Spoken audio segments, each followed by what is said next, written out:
Hello. Pardon the delay. This is incredible. Only teamwork can achieve such a thing. Wow. Ew. 1, 2, 4, 6, 8, 10, 12 people. Nice. Let's get it.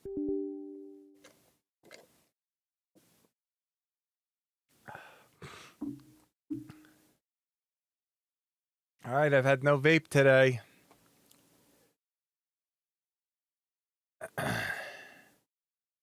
See how this goes. Oh, and also my restream bot. Let me get that going. I think it's connected to the Twitch stream still.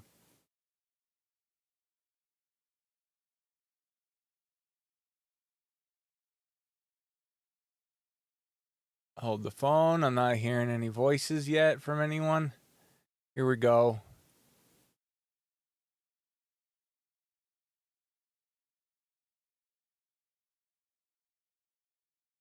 Here we go. Okay. The chat should be connected now. So, speak. Say something. Get it poppin'.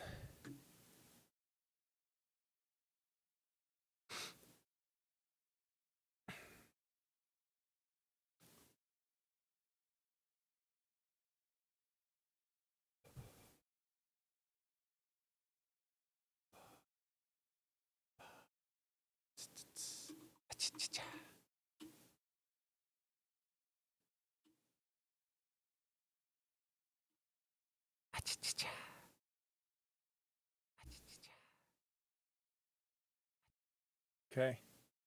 We're live. We're functioning.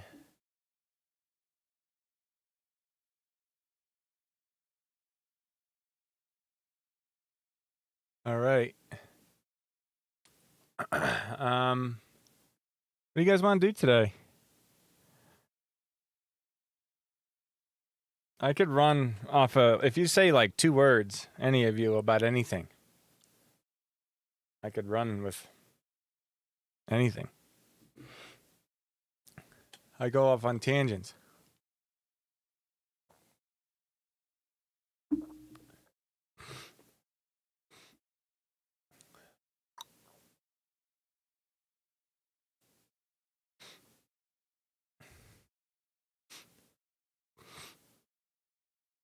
Okay, here, I'll start writing a list.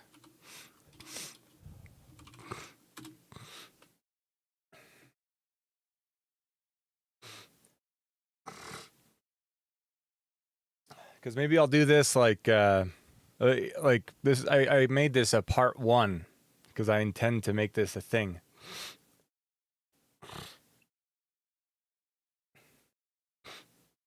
So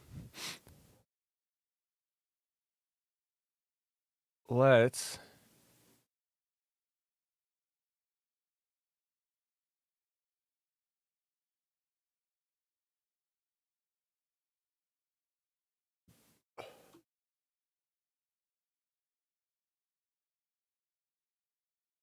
get a little text thing going. And also, is my restream bot like oh, if my computer crashed last time, then it might still be me. Oh, what the hell?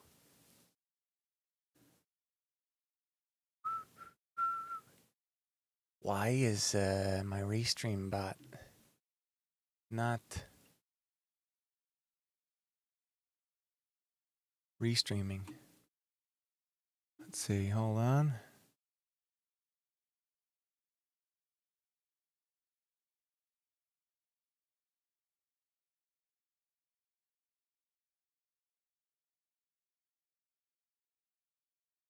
Okay. Test. Yeah, that worked. Oh, is it not relaying them from Discord? Hold on. It's not.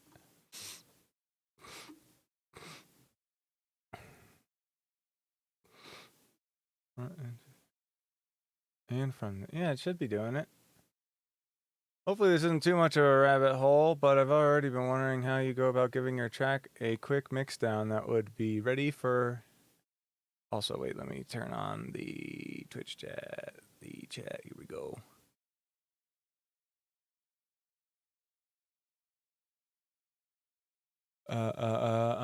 Wondering how you go about giving your track a quick mix down that would be ready for a show you're playing.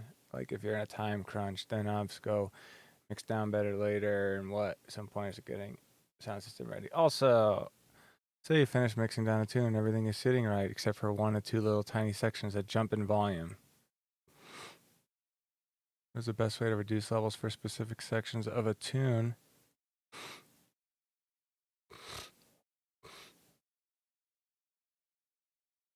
Okay. Hold on, I'll do a test like this.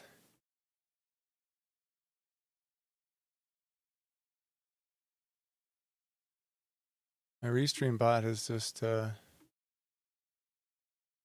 want to work.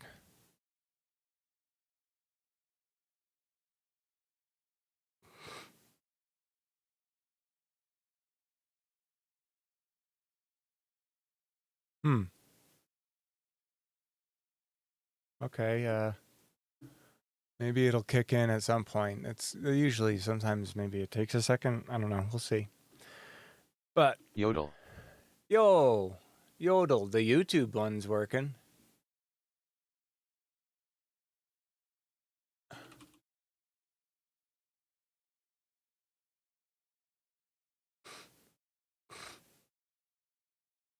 Let me just check one thing. Class chat, edit channel, permissions.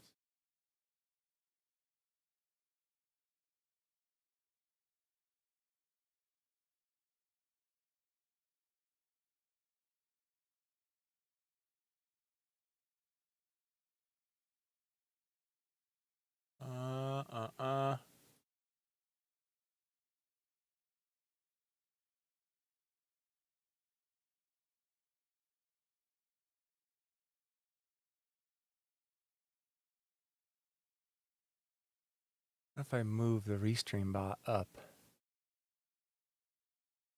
There's 2 restream bots also. I'm wondering if maybe got confused. Test.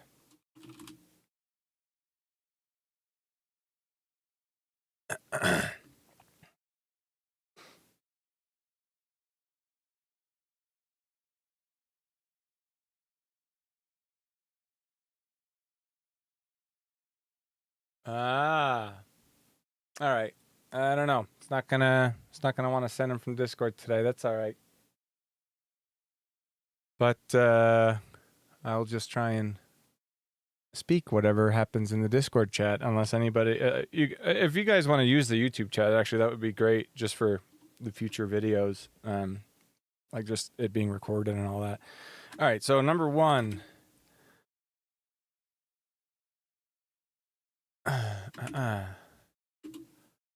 is, what was it? Yeah. I'll write bass fills. I'll do both drums, bass fills, and we'll see how many we can get to.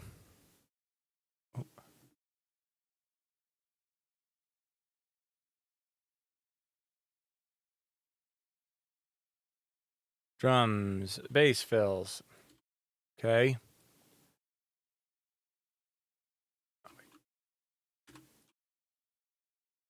And then what's next?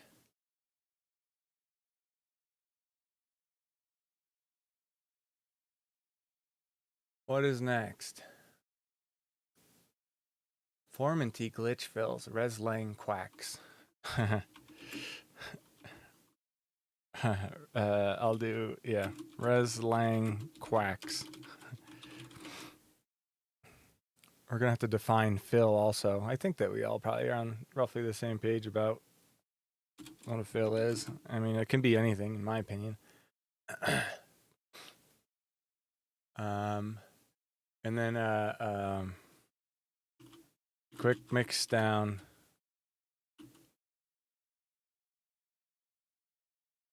Show show ready. I'll just actually do CDJ ready mixdown to Lotus Flows pointer.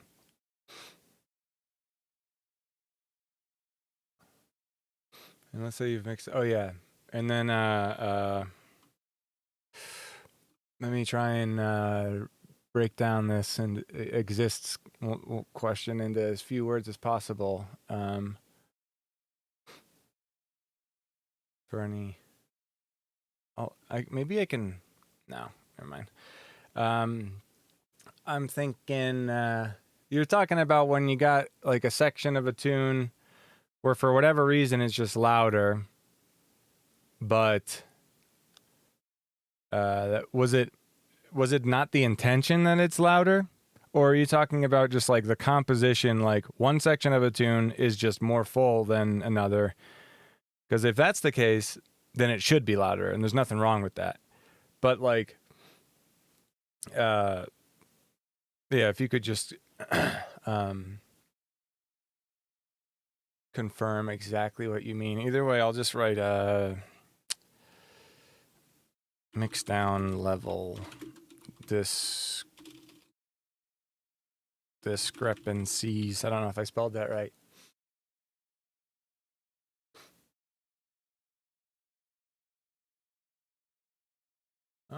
Phil's probably defined just being the last quarter note or eighth note transitional element thing right before the next part. Yeah. That's an interpretation of it. You're making me curious now. What is a fill? What is a fill in music? Let's get a real definition. Short musical passage riff or rhythmic sound which helps to sustain the listener's attention during a break between the phrases of a melody. Terms riff and fill are sometimes used interchangeably by musicians. Maybe like, I don't know about nowadays. Although we hang out in very specific circles, you know, like people in other music genres, like bands and shit. I'm sure that like metalheads talk about and focus on different music theory aspects than like jazz nerds and electronic music nerds and stuff. Terms riff and fill are sometimes used interchangeably by musicians, but while the term riff is usually refers to fill is an improvised phrase. Yeah, we know what it is. I was just curious to see if there was a fucking if they were gonna hoodwink us with some shit. So what do we got then?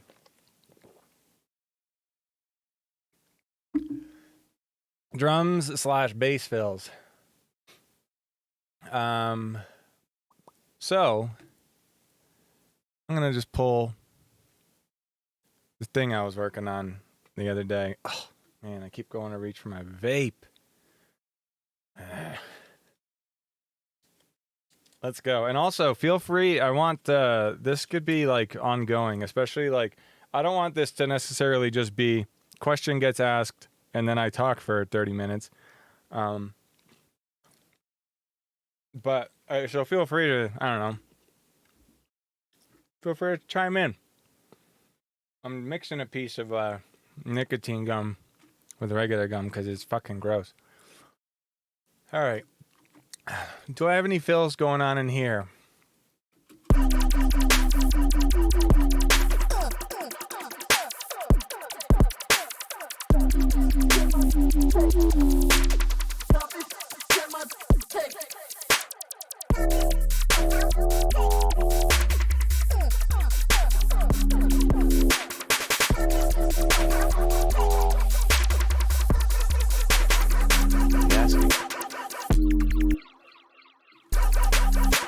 Let me add a fill in here.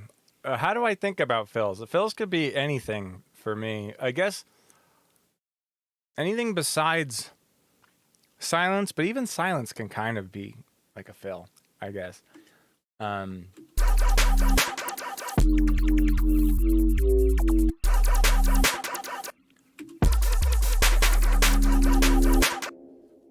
Okay, let's see.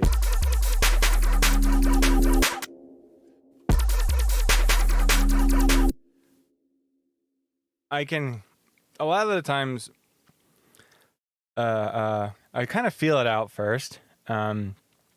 I first decide, I guess, if something is like musically boring and like needs a fill. Because I almost feel like fills are similar to call and response or question and answer, I guess, sort of a thing, but are unique in the sense that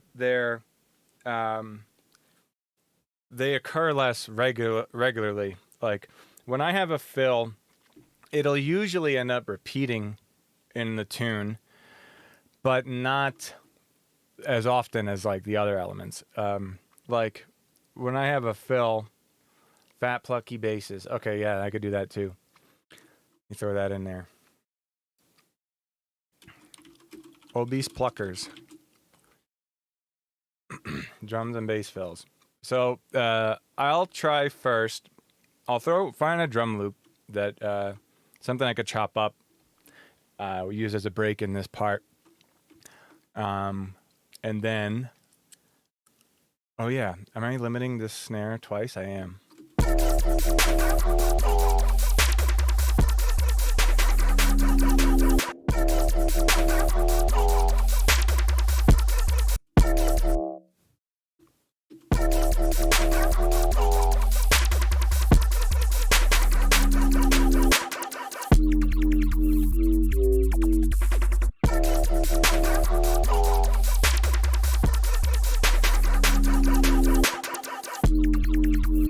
So, pardon me. I'm just making this sound better before moving on.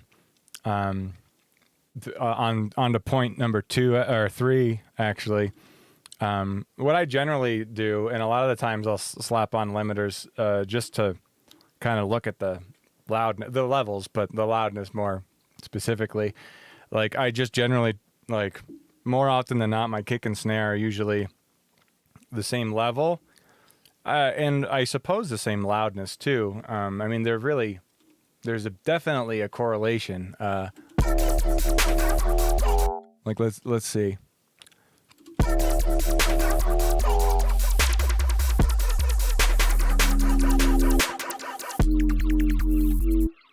I mean, that's like one of the first things right out the gate, but let's get breaking.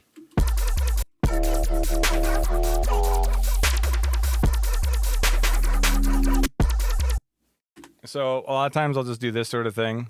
I'll like press Alt or what is it? Alt or Option click on a group, and it'll collapse all the groups of that at that level. Like I guess I don't know how to describe it.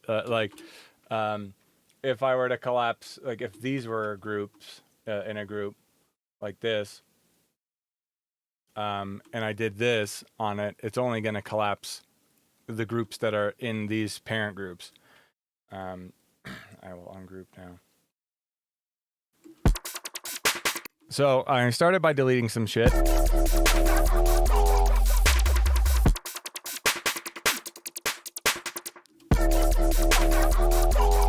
And I'll find a bass iteration somewhere that maybe I could use.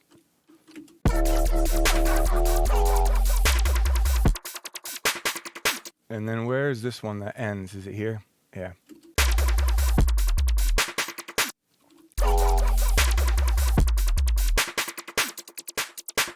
Yeah, right here. I can feel it.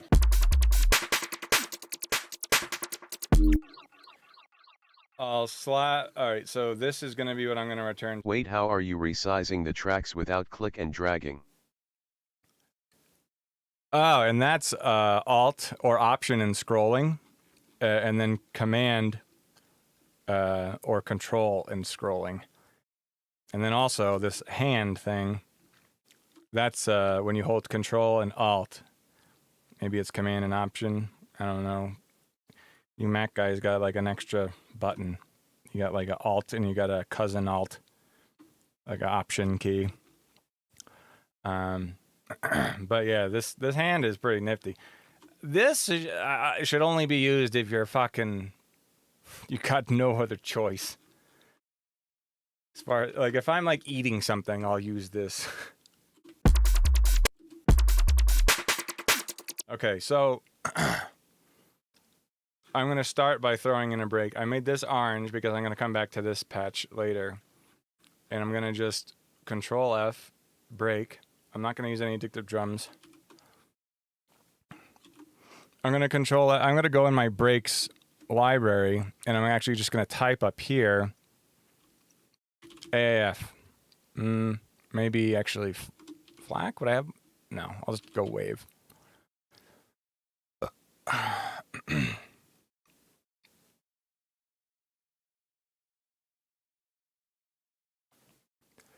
Am I at 150?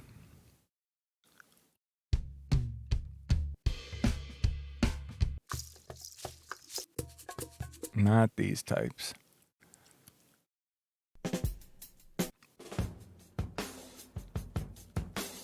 Okay, I'm gonna drag in a few candidates here. I'm just gonna make this a group. Call it Phil. I'll make it a slightly different color so I don't get lost. Oh. Where are my breaks? Here we go.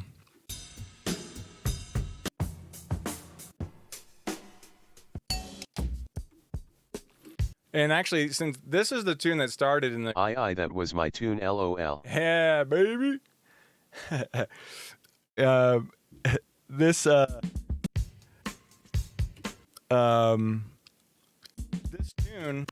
tune actually was started in the masterclass. It was the computer music one. So I'm gonna try and apply those same concepts and like lack of limitations that I give myself when I'm kind of going the authentic route. Where, in other words, I don't really give a fuck if it's gonna be like, if the sample that I'm picking from is in the same BPM or whatever for this particular tune, as much as I would another tune where I want the drums to sound like real and stuff. Like this tune doesn't sound like real, like in any capacity, I guess.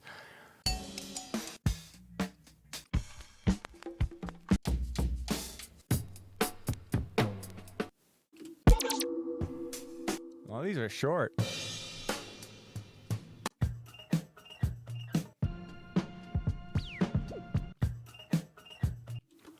And I'm gonna grab a few.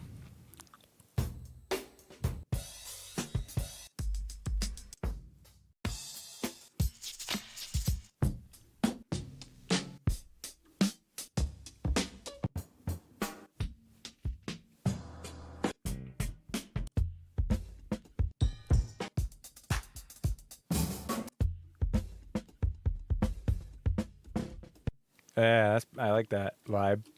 It's a little, it's not very bright.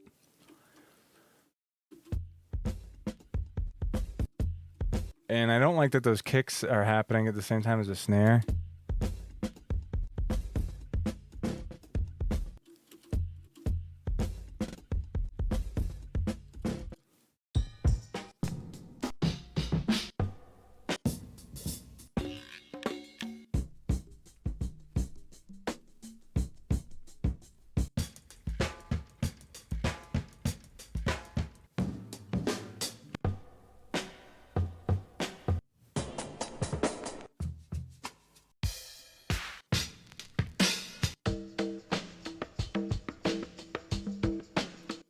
I like that one as well. All right, that should be enough. Let's see now. Oh, and I also do often, sometimes I'll just search snare roll.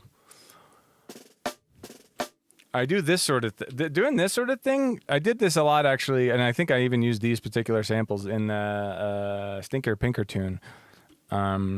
Where just like a recording of just somebody like hitting the snare drum, but then just kind of leaving they kind of keep they don't just immediately lift off of the snare drum. They keep the drumstick there, and it kind of makes that little.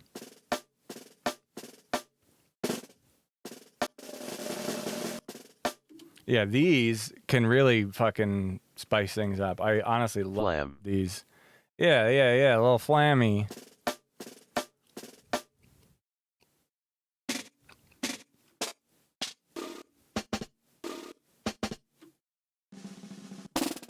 Oh yeah.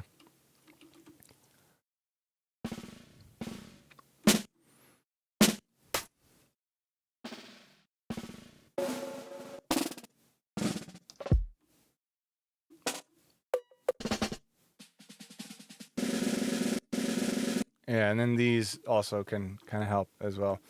So I did just go and delete everything from this phrase, but let's see.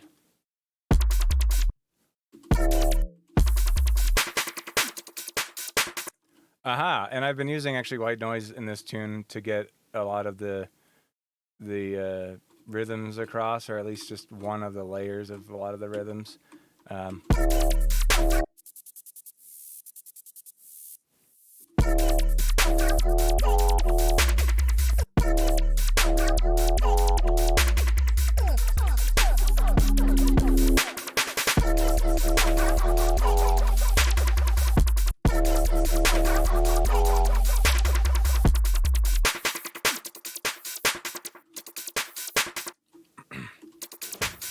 Now let's see.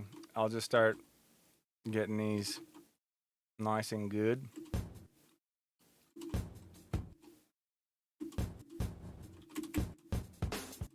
This one is. So I am going to give this the old repitch treatment. I'll just consolidate that now. And then I'm going to slap on a drum bus. On the end of this group, I'll just slap on a limiter. Just a regular ass Ableton limiter.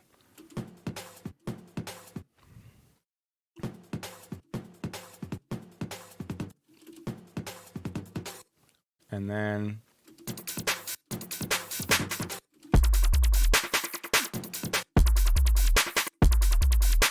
so how I have it with my snares going on, let's see. My snares are all the way up here.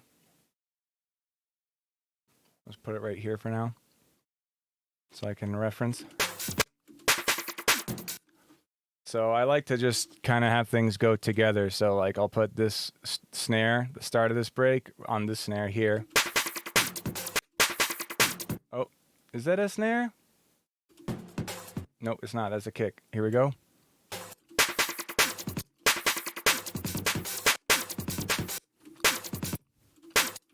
And I'll just fucking control shift and then scrub.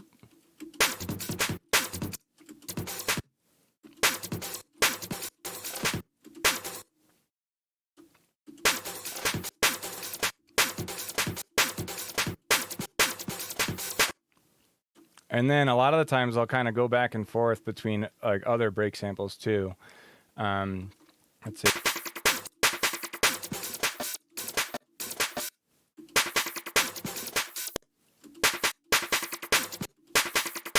This drum bus is on.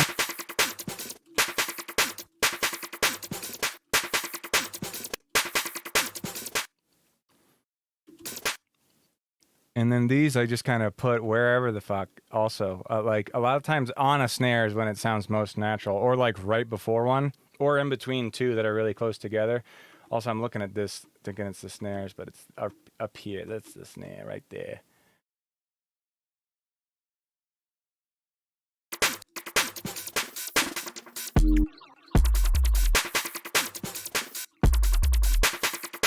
Here, fucking, I'll do the old classic technique. I just click ×2, although it's not even going to sound warped. I mean, maybe it will, actually, because it's pitched up now. Yeah. I'll go to texture. And then maybe I'll make this in the center. When this is pulled to the left, it makes things more dynamic. It increases the difference, or the between the loudest and the quietest points. And then pulling it to the right is kind of more like compression. Left is more like expansion.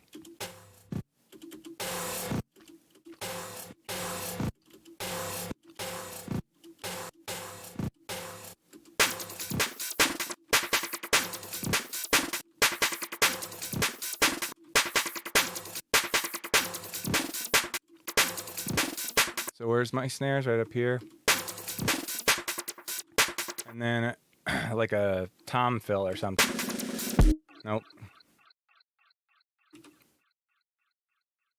You can really get nutty with breaks or a fill, because that's the kind of the point.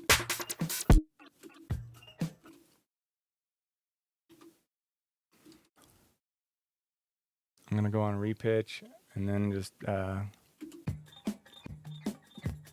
yeah. You know what? I guess I have a tendency of going repitch first, but let's just see. And then let's get drum bus.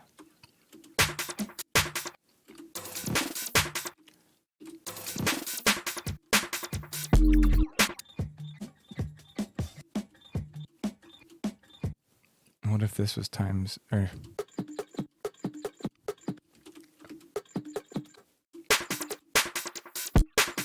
here?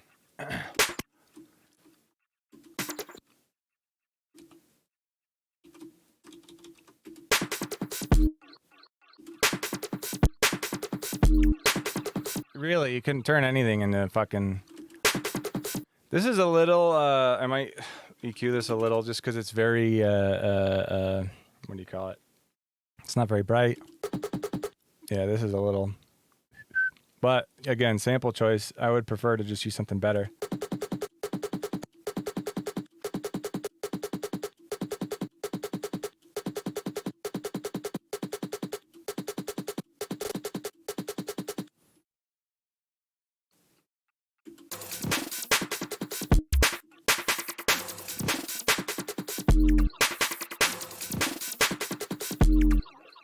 And see, the problem I'm running into now with this tune is actually I don't have enough headroom. And the reason being for that, and this can maybe be a segue into the one of the other questions too, or not quite, because I still want to maybe slap in a bass fill too. The problem with headroom, or at least the reason that like it can be useful to have, is because now I'm at a point where this doesn't sound loud enough, and I can't really go much louder. I could make everything louder here, which is what I've been doing throughout the whole tune, but I'm running out of room. And it gets tricky when you get in a situation like this, since these are non-linear. If I just turn everything down like 6 decibels across the board, it's not necessarily going to mean that everything is evenly 6 decibels quieter, but it's usually pretty close. And I'll just usually do something like that. I'll just count 1, 2, 3, 4, 5, 6. I'll do 9 extra decibels. 9. It's usually close enough, and then I'll just make tweaks later on. I'll do it again here. 1, 2, 3, 4, 5, 6, 7, 8, 9. And then on here, in this whole area, I'll just do it on the groups. 1, 2, 3, 4, 5, 6, 7, 8, 9. 1, 2, 3, 4, 5, 6, 7, 8, 9. 1, 2, 3, 4, 5, 6, 7, 8, 9. This is often where I get stumped. I'll get a nice sound going, but I find it's really quiet, yet if I go any louder I'll be clipping, so I just move on and figure I'll fix it with a proper mixdown LMAO. Yeah,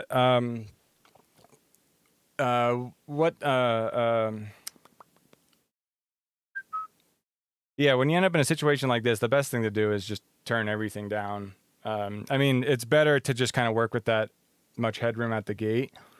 I kind of think that usually I do, because when I make a new default, or when I make a new audio track, it's at -12 by default. So, but my MIDI lanes are not. Oh, they are. I don't know, actually, how I got into this hole. I think anybody can, if you're slacking in some way. Because yeah, I think it is good practice or good habit to not be that close to 0. Although at the end of the day, it doesn't matter, like whatever sounds good, kind of a thing. But the farther away you are from 0, just the more you could really fine tune the levels of everything. It's not about clipping. like the clipping isn't really a concern as much nowadays as it was back in the day. Like 24-bit, you can still go a decent amount above zero and not clip. 32-bit, you can go like 100 dB or something above zero and not actually lose any information, which is really what clipping is. So I'm going to turn this master up now. I'll turn out this Saturn.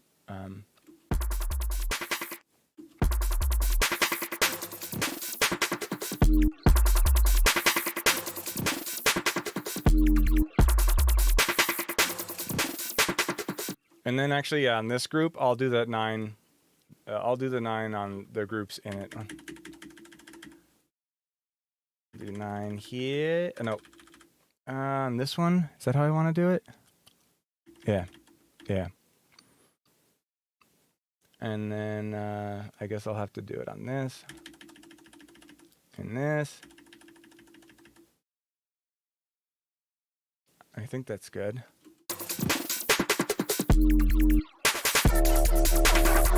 But see, now I'm noticing some things.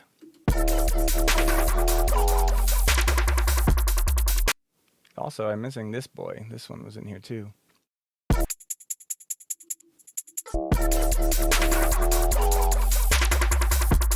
All of my delays are too loud now because turning things down like that can be sketchy for sure.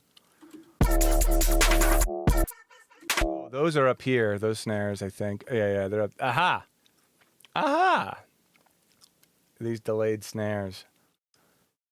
I'll just slap them in here. This is more where they should have been in the first place.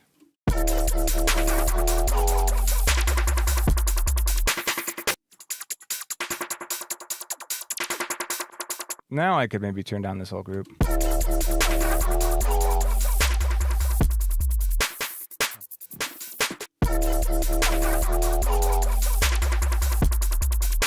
Okay, back to the fill. Now that I got a little more headroom. Where am I? The fill is somewhere in here. Yep.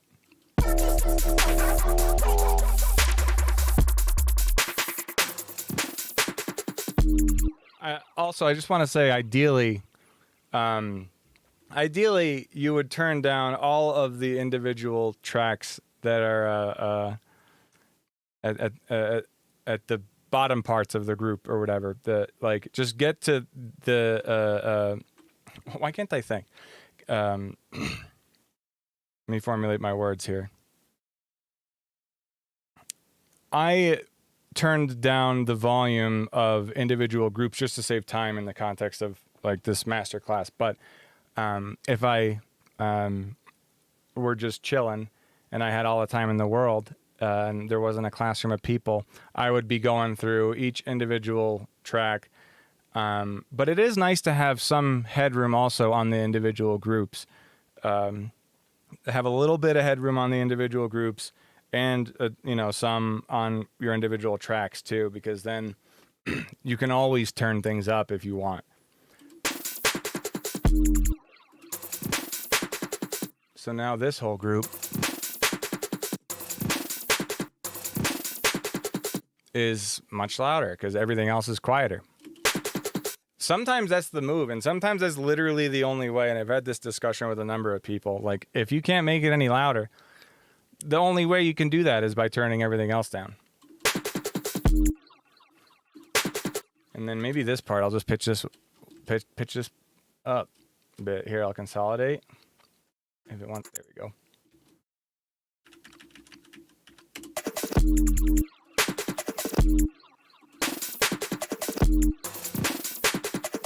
And then maybe, let's see. I'm holding shift. If you have a clip that's warped, you can hold shift to drag it around and stuff like that. I'm going to pitch this up a bit.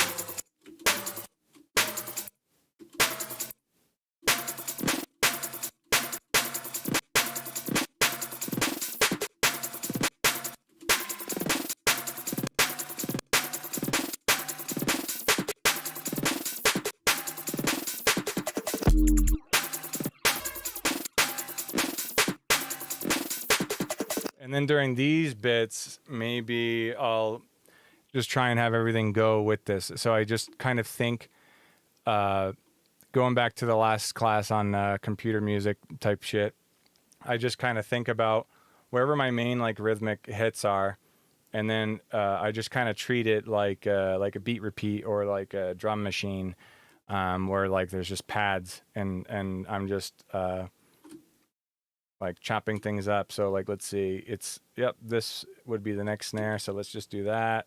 Yeah. And then here I'm holding shift to make my selection smaller or bigger.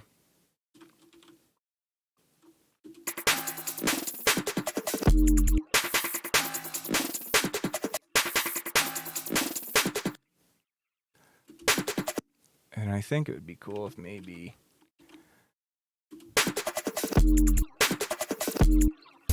and what's this one?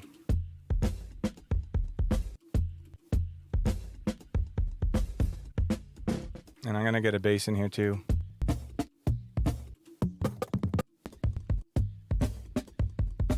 Yeah, this is the one that's got the kicks on the weird spots. I'm gonna delete this.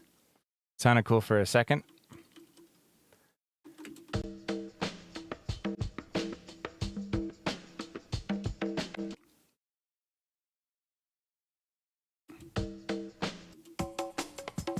Ooh.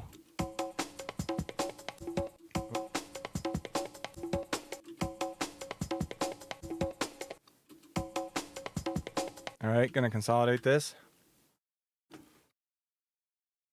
Bring her on down.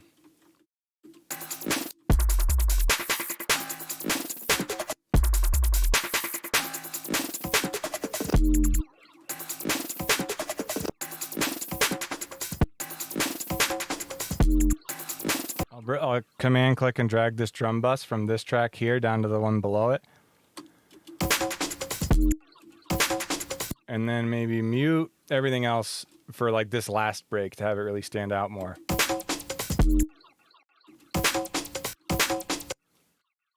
So basically everything, it starts on the last 16th note of the second to last quarter note of this phrase. Right?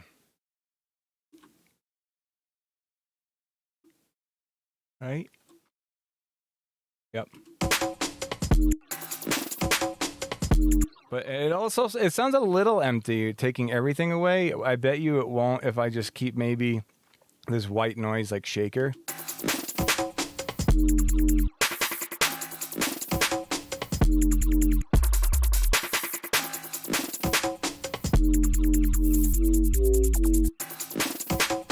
And then let me make this more nutty and then add in the bass. So I'm just going to take this bass that I've got here. It's just phase plant. There was some effects on it, but then I ended up dialing them back. And then eventually I just turned them off because I was like, hey, what if I just use phase plant to make things sound good? Give myself some fucking limitation of some sort. So I'll duplicate this and I'll just drag it over like this. And then there is this part here, so I'll consolidate this. I'm going to look at where my snare, my main rhythmic hits are. In this case, it just so happens to be a bunch of snares at the end of this phrase. I think for fills, a lot of the times it's exciting if you're going to include a bass in a fill Like, I feel like they usually end up being higher pitched or having pitch drops of some sort. So that's what I'm going to do here. Pitch drops, it just doesn't sound as good to me when it's a sound that has a lot of mid-range in it. Pitch drop basses, to me, sound best if I'll just make another chain here and I'll mute this phase plant so I can go back to it. I'll do Command F, phase plant. Just go to instruments, drag phase plant in. Analog, sine wave. And then I can make this sub and then just command click this. I'll make this third harmonic and then this is like quickest way to get just like sub.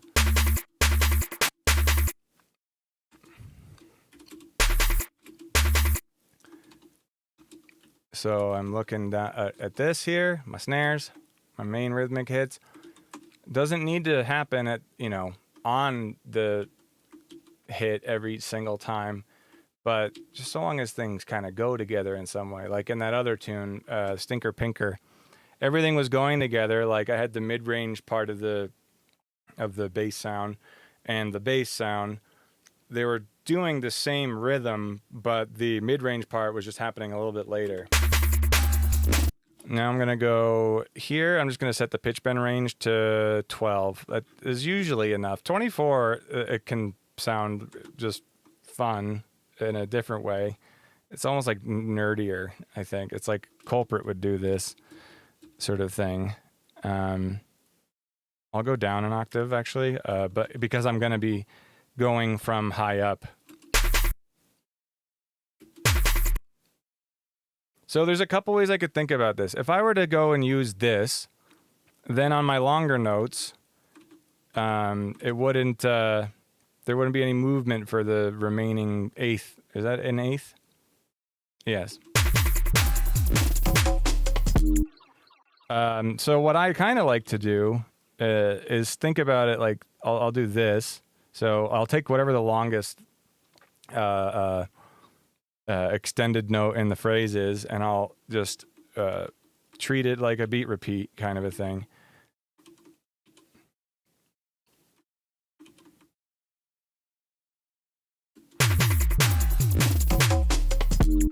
And then since we've got the fucking luxury of being able to do this shit,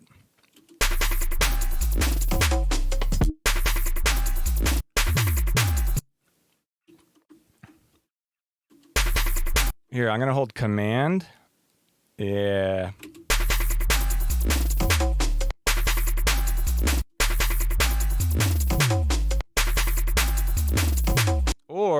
Or I could just disregard everything about what's going on down here with all these rhythms, and I could just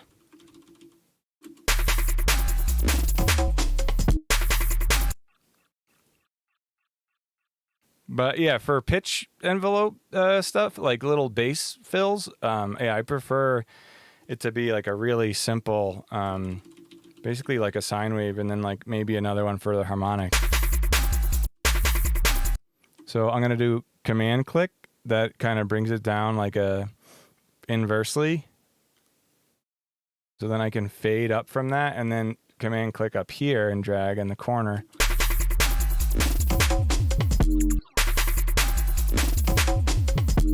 Or maybe double that, because I feel like this break, since it's all nutty, that this might as well be nutty too.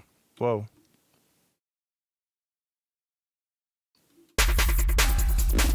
Yeah.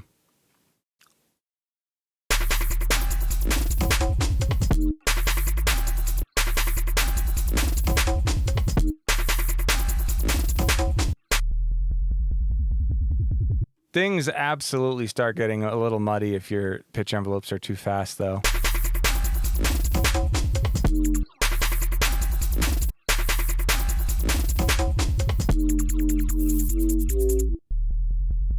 There's so many different ways I could go about making like a bass fill, but a lot of the times it just means duplicating whatever the a bass that I already like. So actually, let me try and mess with that, because I did do that, but then I ended up going with this pitch bendy bass with just the sine waves, a sine wave for the sub, and then one sine wave for the third harmonic. I'll try and do something with the original one.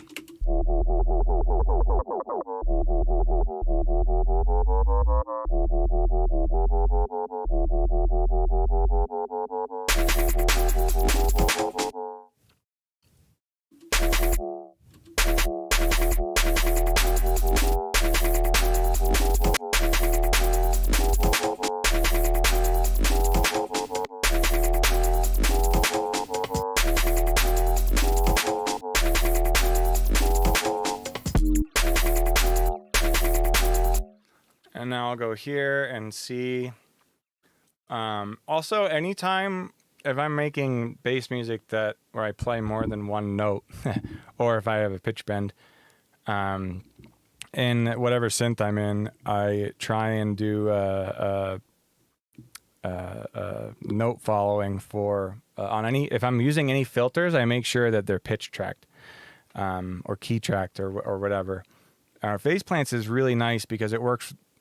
It's like an all-in-one. Like it works with both pitch bends, the note thing, and also if you play different keys. So like you can see that these filters should move as the pitch goes up. Because if that didn't happen, then it just would sound different, I guess. Can I watch you make this patch in the Pewter music episode? Can? Good question. I don't know, but if you watch the last couple streams I did, I had like one where I was working on drum and bass, and then like ever since that one, the drum and bass one, I think that this project is actually an iteration of that. If it's not, then I in either case, I think I just I had saved all those phase plant presets that I'd sent you guys. If you missed them, if any of you guys missed those, they're up in the chat, in the info. Yeah. I'm going to pin it. It is pinned. It's pinned in the masterclass info. Oh no, that's 6 minutes of black men yelling. That's the wrong thing. Here.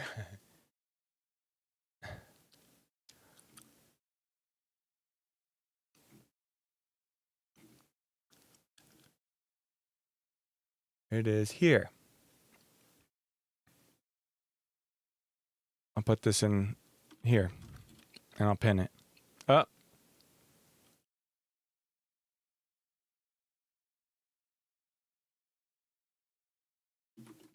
Okay, here we go. I'll do this. Pin. These basses. Well,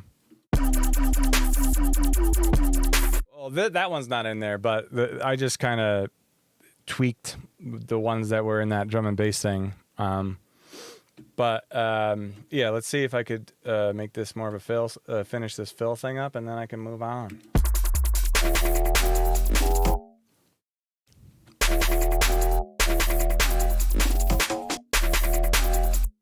So most of the action is coming, I think. Yeah, all of it, basically. I just got a separate sub here, and then this is a square mid-range sound. Square mid-range sound goes out to lane 1. Lane 1 goes out to lane 3. The sub is just going directly to lane 3. So it's a square wave, so I'm kind of taking a subtractive approach here. I'll either like it's like kind of like a mix between subtractive and additive, because it's like I'm sort of treating this whole module, like this whole group, as in kind of an additive way, and at least like I'm adding to this main sound with it.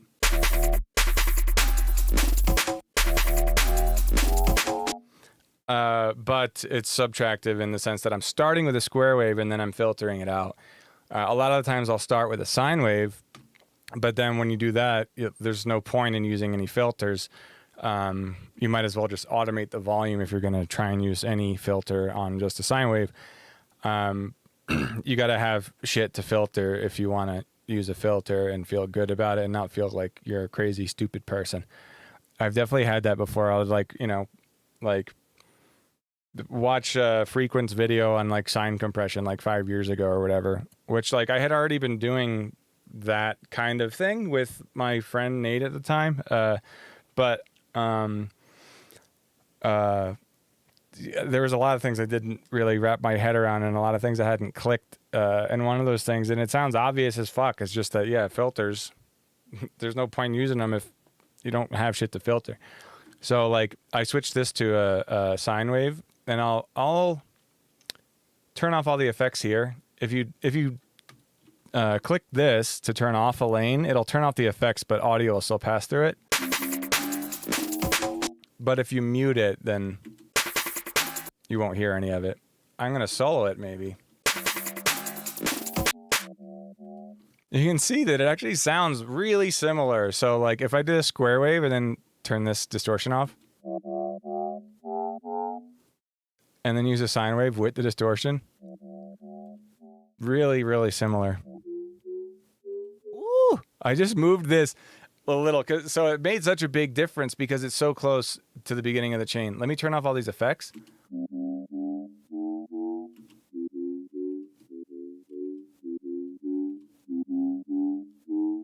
And then what I look for in like mixing these sounds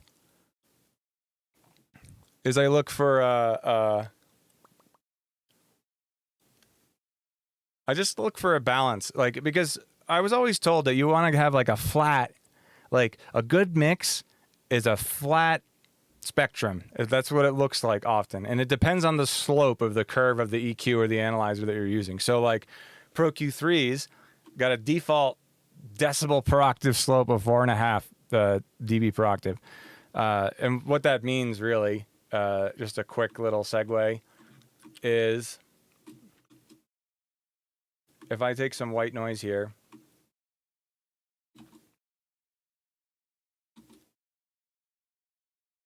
what the fuck's the legato button? I'm moving shit around all the time here.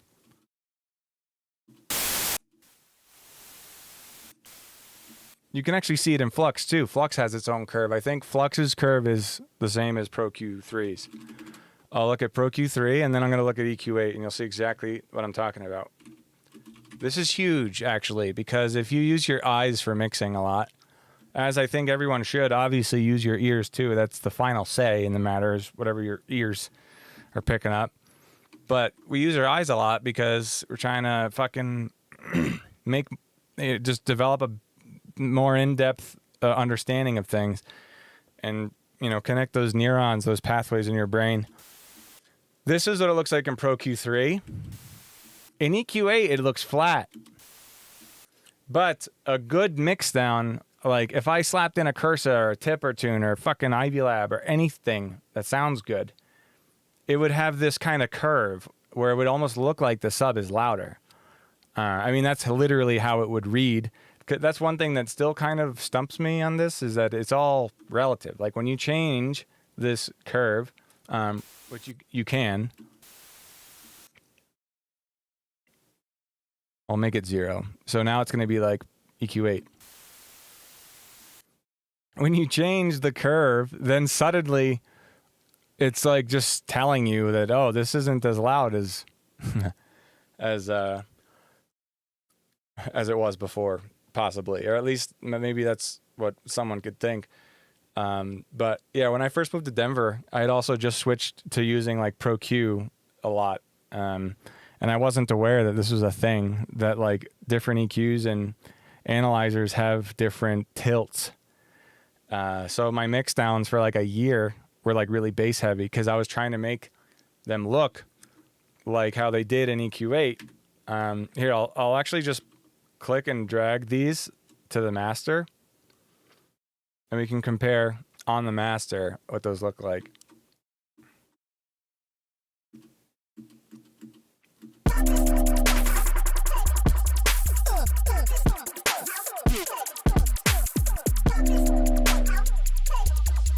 Which one is this on? Yeah.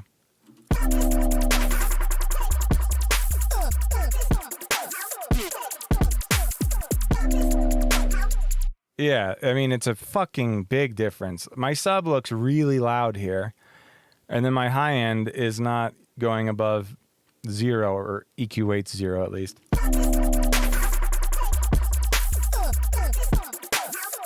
But on this one here, the sub hardly goes above 0, and the high end does also.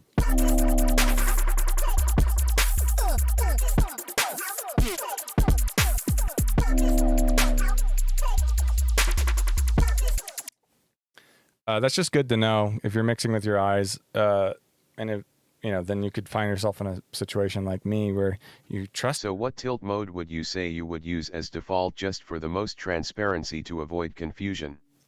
So I think the most important, that's a good question, because I think that the most important thing is that you find a curve that is most comfortable for you. And you get familiar with that.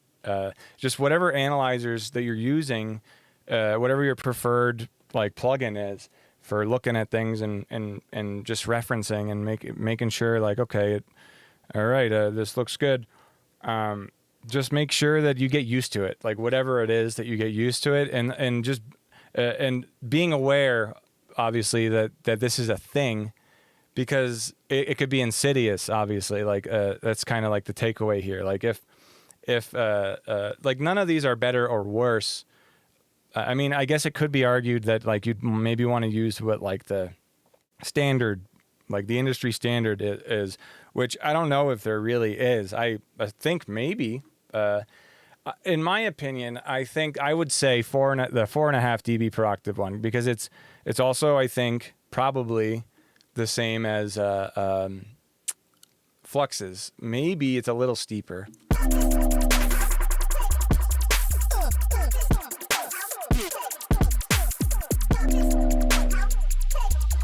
Yeah, I bet you Flux is at like 3 dB per octave.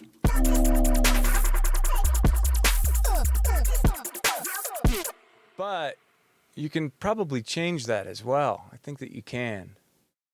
Oh, here, look. Where is it?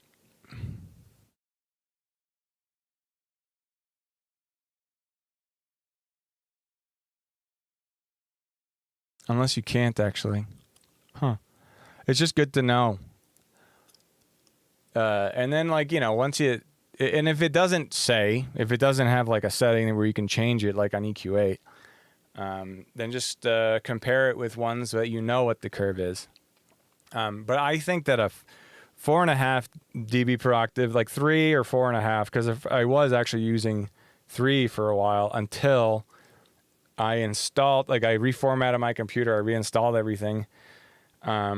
And when I opened up ProQ, because I remember when I was using 3 for a while, I just like couldn't remember if it was the default or not. But I'm pretty sure that 4.5 dB per octave is the default one. If none of you guys, or if any of you don't own ProQ or any of the FabFilter stuff, you can demo any or all of them for up to a month for free, and you can save and you can use it as full functionality. It doesn't like give you a watermark or white noise or whatever. So feel free to give it a shot. But let me just jump right here really quick.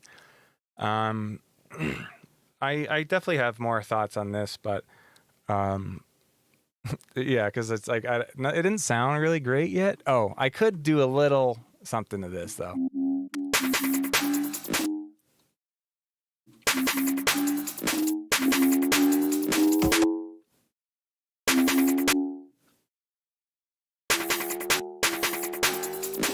Why is this not making any sound? Sub, lane 3. Oh, did I?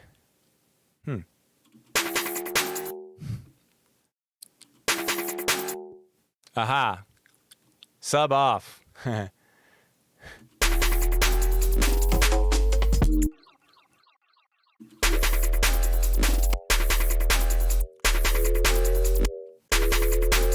So like the thing with kind of like adding frequencies with like distortion, adding harmonics with distortion, and then taking them away with filters, is that each time you do that, it's you're going to lose a lot of gain, I guess, depending on where the filter is, what type of filter it is, and etc. So like I'll often have just these little mix modules, just to compensate for, like if I turn up the drive,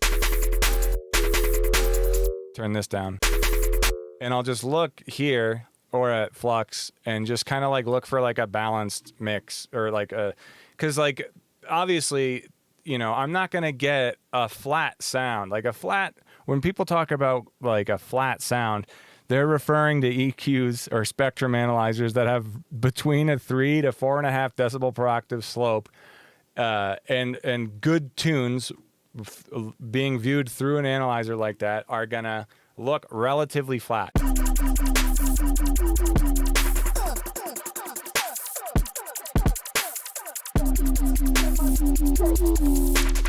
But I took that like too literally when I heard that advice for the first time years ago, and like I heard it around from a number of people, like Jade Cicada and Mr. Bill and yada yada.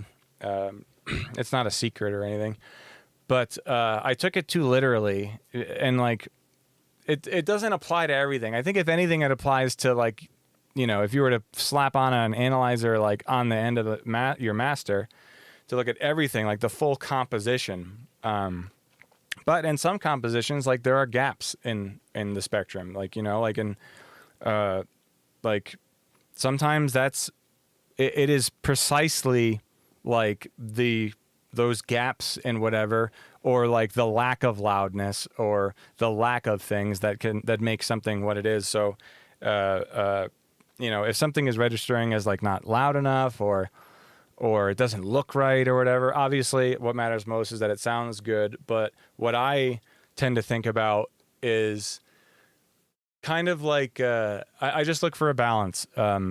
If I can't have obviously like a full flat, like a flat, like it has like a negative connotation because people use the term flat when a note is not in key, when it's a little bit below where it should be. And they'll also say flat just kind of as like bad, like, oh, it's like flat, or like it fell flat or whatever. But when people say like a flat mixdown, and I've even heard people use it like just also like on the topic of mixdowns, I've heard people say flat, like completely not even talking about this and using it in a bad way. So it can be confusing. But when I say flat, I'm referring to this sort of thing.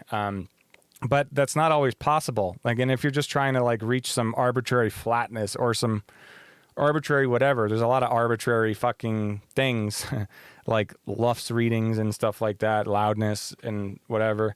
It can be confusing. So like this sound, this first bass, let's just look at all these basses. I used to kind of have a rule, that the sub should always be like the loudest, and nothing should go louder than that. And I think that I was probably saying that when I was using like EQ8 as my fucking like thing that my analyzer of choice many moons ago, because that's what it looks like. But where I've kind of come to since then is I just try and have things be balanced. I'm repeating myself at this point, but like the less harmonic content there is. So like if this was like a square wave bass or a fucking saw wave or whatever, obviously in that case, there's so much going on that if I were to try and make any of the harmonics substantially louder than the sub bass, it would sound weird because there's not that much headroom left. And even from like a compositional standpoint, like if you just think about this, like from a music theory standpoint, it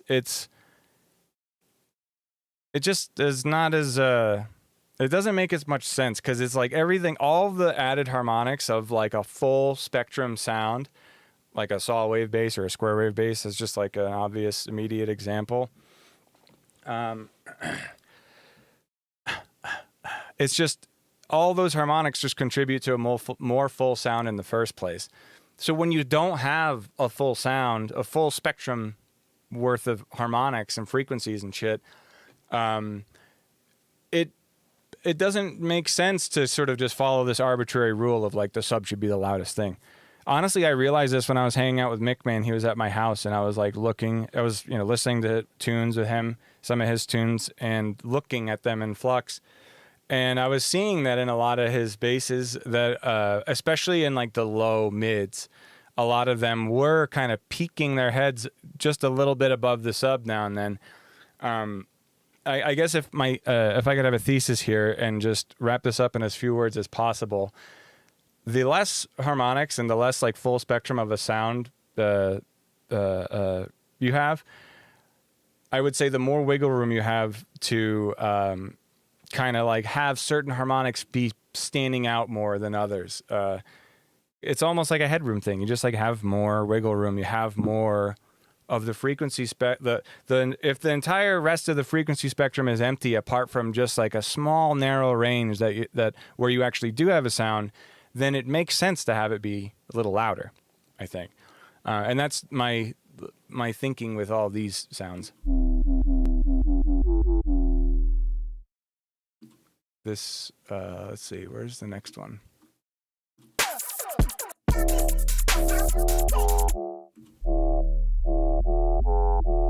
Yeah, same idea here. And here.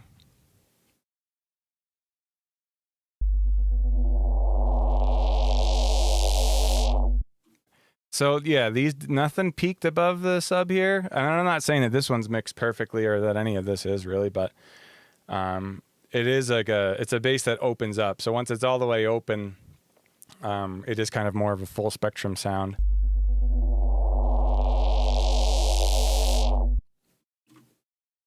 But yeah, that was kind of a tangent. Let's go look at Photoshop. Reslang quacks. I threw one quack in this tune actually, over here.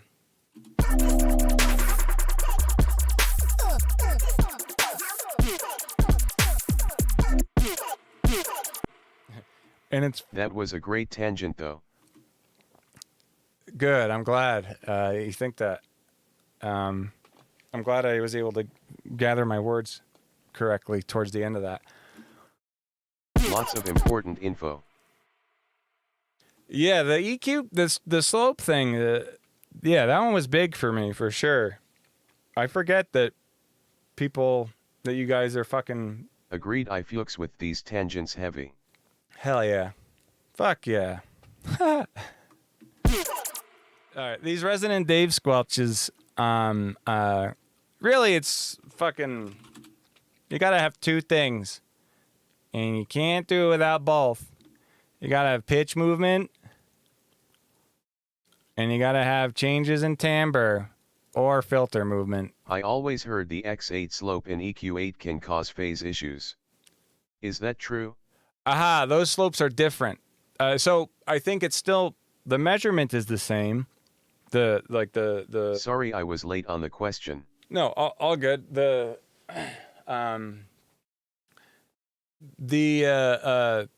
The measurement, the unit of measurement is the same, I guess. Like decibels per octave refers to exactly what it sounds like. But that slope's different from the one I was talking about. You're talking about this thing or whatever. Yeah, it's going to cause more phase issues than this one. The steeper the fucking slope is, the more phase issues you're going to have. Issues is maybe not even the right word. It depends on the context. In a mixing setting, then yeah, I would call that an issue. In a sound design setting, maybe not quite. It can be really cool. EQs can even act as... Yeah, 4x, not X8 LOL. Yeah, it's same shit. 4x means 48 decibels per octave, because I think that, I think here it's probably just, it's either 6 or 12. If it's 6, then that means that times 4 is only 24, but I think it's 12 because I think that this is 48. Pro Q3 goes up to, it has a 96, goes up to 96, and it actually has a brick wall after that, which is steeper than 96. It's brick wall. But yeah, like this EQs act as resonators too, if they're intense enough. Bring up the scale and then duplicate this. And then what is this on? This is on the Resonant Dave squelch. That's what I've called that patch. Let's put it here. Put her there, chum. And then I'll put on a clipper just so I don't get too quazy, or a limiter, just for the sake of demonstrating the resonating potential of an EQ, or where it can sound like Corpus or some shit. Did I map things to the wrong thing? I did. Yeah, I'm gonna have to delete these. I mapped the Q to the same knob as the frequency. Yeah, do this. Yeah. Oh, no, wait, one more time.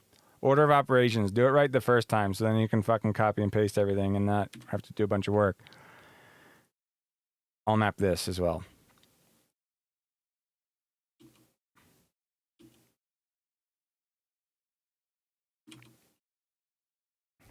Now, yeah,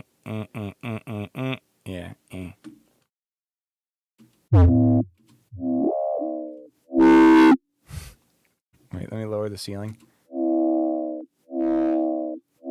Let me lower it more.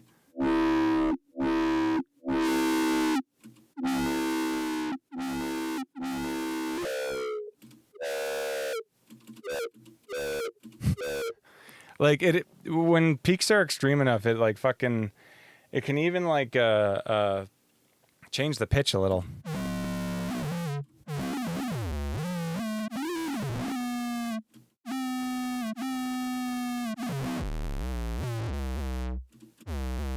Yeah, and you notice like I'm just like spamming space, like double tapping it. If I turn this off,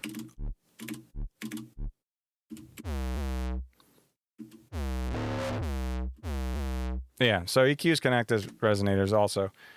Oh yeah, sorry, but the decibel productive slope I was talking about was referring to the way that the information is displayed. It has nothing to do. What I was talking about before had nothing to do with like this decibel productive slope, but like the way that this information is displayed. You can just watch later. Go back, just because it was a little tangent. But where's the next thing? Reslang quacks. Yeah, you got two fundamental things here. You got pitch, movement. I mean, I have touched on this before for sure. And then you got changes in timbre or filter movement for...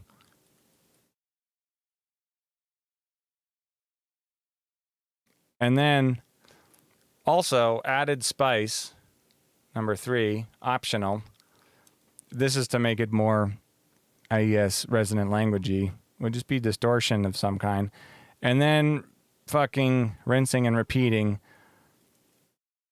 these 2 steps for sure. This step I would maybe try and keep somewhat simple. Like I wouldn't have too many layers of pitch movement, otherwise things can start to get muddy. But so like I kind of like reached that conclusion by kind of overcomplicating a lot of things. I'm gonna open up a new thing. I'll save this as gonna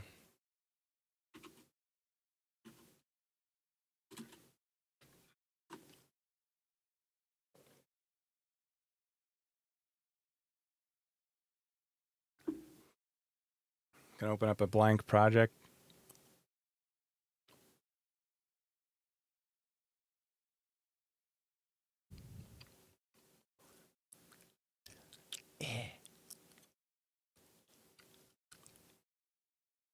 How's my gum chewing? Is like ASMR.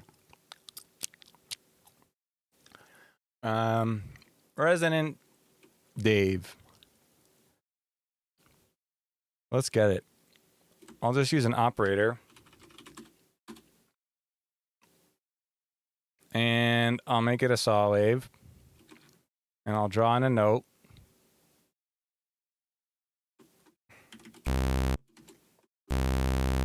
And then I'll add pitch movement. Resonant Dave is my new DJ name. Hell yeah, that's good. So pitch movement, that's first thing, first ingredient. And then the next ingredient would be filter or changes in timbre, but filter movement, filtering is kind of like the most obvious, like changes in timbre I could think of under the hood of electronic music. If you just had one or the other, it's not going to do the job. If you just had the filter movement or the changes in timbre, that's boring and it doesn't sound like tippery. But if you have just the pitch movement on the inverse and no changes in timbre, that also doesn't sound very tippery. But in this example, right out the gate, like this doesn't sound very resonant languagey.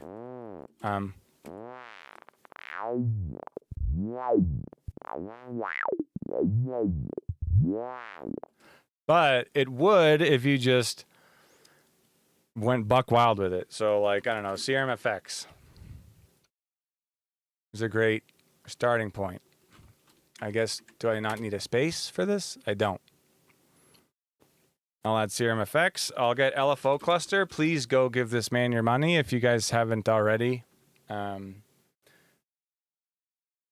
me find a link to this LFO cluster. I'm going to put it in the Discord. I made a rack of it. I gave him my money. Hell yeah. So now I'm going to just start mapping this shit to like the filter. I'll map it to here. One thing I'll do is I'll just actually change this to fixed frequency.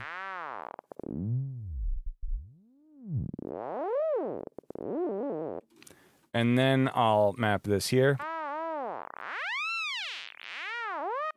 And now if that's, so these sounds are all about the fucking pitch. More importantly than anything, I've come to realize, whenever you're trying to recreate if you're trying to recreate a resonant language sound or a tipper sound or something, I would say that your best bet would be to try and hum it first. And then try and draw out the pitch movement of just the fundamental frequency of whatever it is that you're humming. Because like these sounds, like let me think of one in my head, like in what is it by Reslang Language? He's got one. It was like his like first really popular tune, and it's got that I mean, there's two elements of that. There's a and then there's the timbre, the slither. Yeah, that's it. If you just try and think about it like from a tonal point of view, and just think about where the pitch is moving from and to, and that sort of thing, then it gets a lot easier to look at pic I just shared in Discord chat. Okay. Aha, yes. These sorts of things are very, very useful for sure. I have used these as like a reference point before, but I often just kind of feel around. Like, I guess because I've tried to do this sort of thing in a more surgical approach. And I think it would be cool if you wanted to like literally make something that like speaks, and you wanted to like really go down the rabbit hole, obviously, of like fucking just formants and like speech sounding sounds. Then something like this would be pivotal, I think. But I think a lot of the times what ends up happening is I'm like, fuck. Because like also to like make a rack or something, which I've tried with this sort of thing, just the way that Ableton's mapping makes it kind of limiting to get like a lot of cool vowels. But in Faceplant, I'm sure you could have a real fucking hoot, because the mapping and everything is just ridiculous and basically unlimited in Faceplant. But yeah, I can send you the rack I made. Yeah, send her over. I had an epiphany after Red Rocks were Tipper and McMahon Resonant Language and Frequent played. Where you can only switch between two at a time, but you can swap the values out.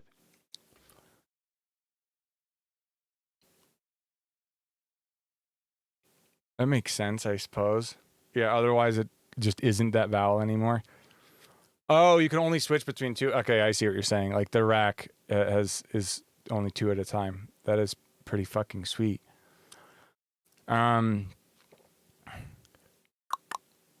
What I realized when I had an epiphany after Red Rocks, you know, basically hearing those types of sounds all night between like frequent and resonant language and Mickman and Tipper, and they all have their own spin on this kind of a sound. But like, I'm gonna make a bold statement and say that Tipper might be the most obvious. Drop the rack in the Discord chat, Kyle. I'd love to mess with it. Hell yeah. I'll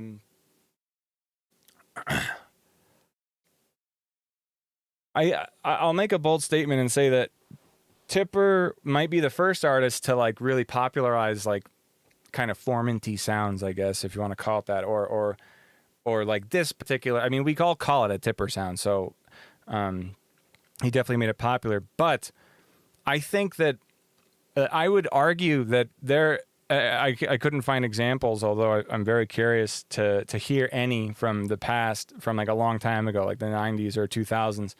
I wouldn't be surprised if, even if there's not necessarily musical examples of it, if there were people messing around with, you know, like modular synths or whatever, anything like that, then all of these sounds have been stumbled upon in the past. Like they've all been done. And I think that what they are a lot of the times, like, and especially in resonant languages music, like what you're hearing is kind of like you know, if you think about everything in terms of mappings and you think about things in terms of floors and ceilings, dynamic range basically, in like windows of values, and where they begin and where they end.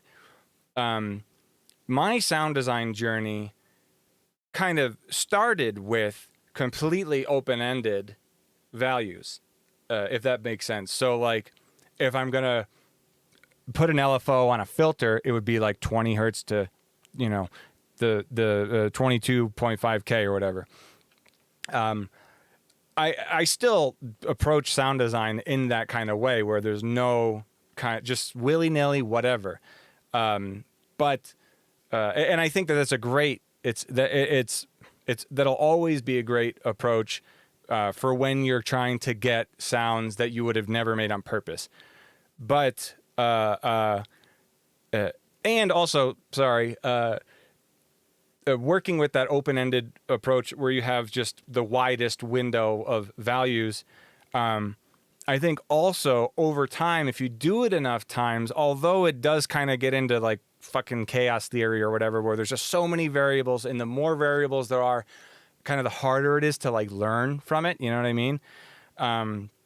If you do it enough times, then you'll start to see patterns, obviously, if you do anything enough times.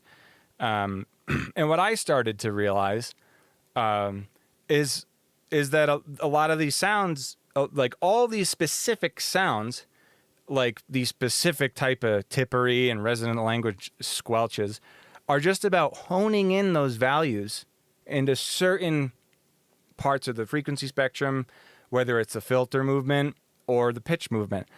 And all of us have different tastes for vowels and sounds in general. I always used to say, and you can hear it in most of my older music and probably plenty of it still to this day, but I used to always like be more of a fan of REA type sounds, like like a notch filter basically. It basically does exactly this sort of thing. Let me just, oh, and I'll turn this off for a sec.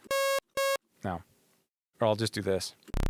Yeah, and then notch it. Although Ableton's notches are honestly so fucking lackluster. Auto filter, like the auto filter notch is a piece of titties, and it's just like, it's like, okay, you could make it more interesting by like doing this Just map the important things. By doing this, by doubling up your shit, you're actually increasing, you're doing like a manual decibel per octave slope increase. So like this is a ×2, and then this would be like ×4, just like an EQ8.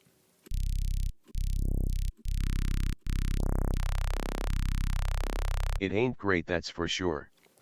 At Lotus Flow, it's in the chat. Fuck yeah. Yeah, I will. I don't know.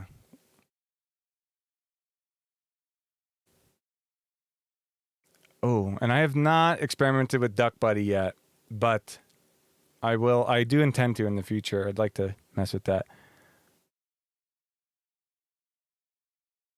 Expanding on ideas. Oh, I missed this. But let's see how much time we have towards the end. Where did you send that? Oh, here it is. Oh. I'm just going to check this out real quick.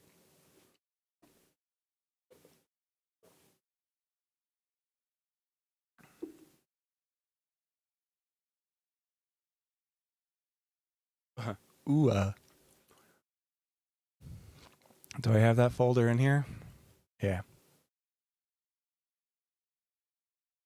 You'll still need to slap a band pass on it.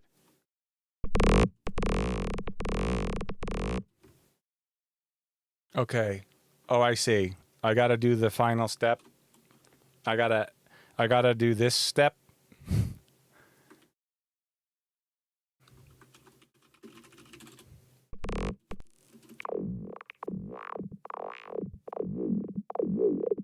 But you will be able to see where you can replace MIDI values according to phonetic sounds. Pizza tits. Good. Let's see. Okay. But you'll be able to see where you can replace MIDI values according to phonetic sounds. Okay, so let me look at this patch. In the map. In the picture? This? Or are you talking about in this map?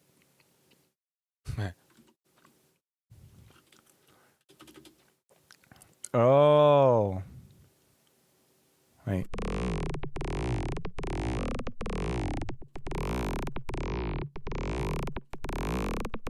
Macro map against an EQ8. Macro map against an EQ8.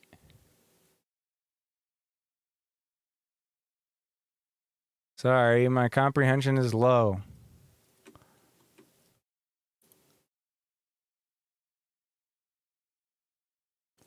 Oh, so are you saying put an EQ8 at the end of this? Check the top operator. Check the top operator. Okay. And then there's an EQ8 in here already. Aha. Aha. Aha, I see. Okay.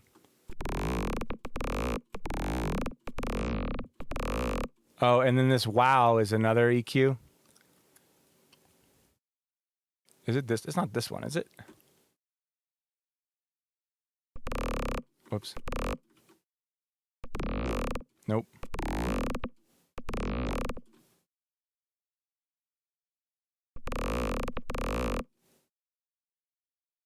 Which one is the wow? Is that on this one?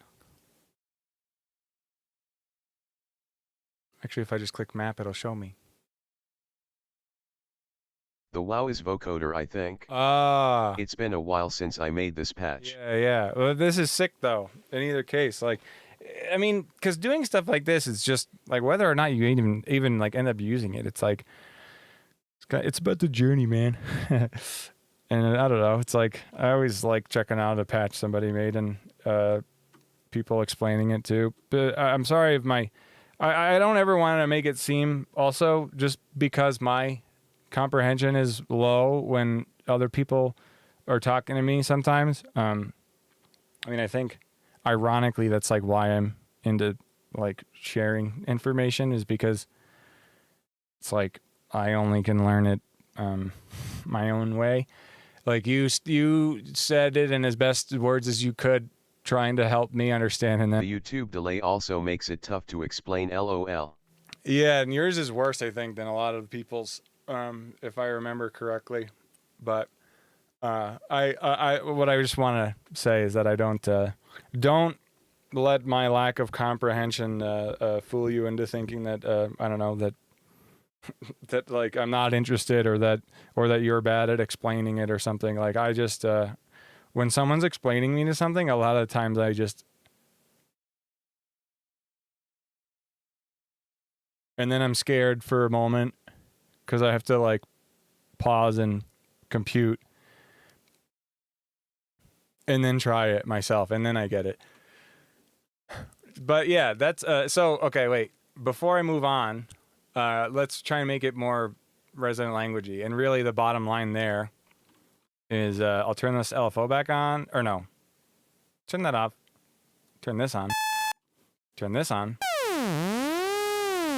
I'm gonna hone in on those values now, because that's what that was what I was saying before. I guess that's kind of like my point here, or where I'm getting at is that what makes a sound, or what makes like these tippery sounds like unique from one another, are those ranges, those particular ranges, like and honing in on a certain range of values, either like on the frequency spectrum, whether it's a matter of pitch or a filter. I think resonant language is a really great example of someone who's like in his music. It's almost like his music in general has very low minimum values and very high maximum values. Like there's a lot of like you'll hear all of the fucking sounds in his music. Like it's almost like there's no mystery left. I don't want to make that sound like a bad thing, but like he like unveils like the curtain or fucking whatever. Like all of the sounds exist in his music and in Tipper's as well. I think even Pat or Resonant Language probably wouldn't be offended by me saying that Tipper's is more sophisticated than his. I mean, more than most of our music, obviously. But like, cause that's, I guess what it is about, finding your sound and whatever in a kind of a more metaphorical sense is just kind of honing in on those values and those ranges. And like, you kind of have to start wide with everything. So like here, I'm starting wide, just like this is the frequency of the operator. And these are the widest, the range of values that I could choose.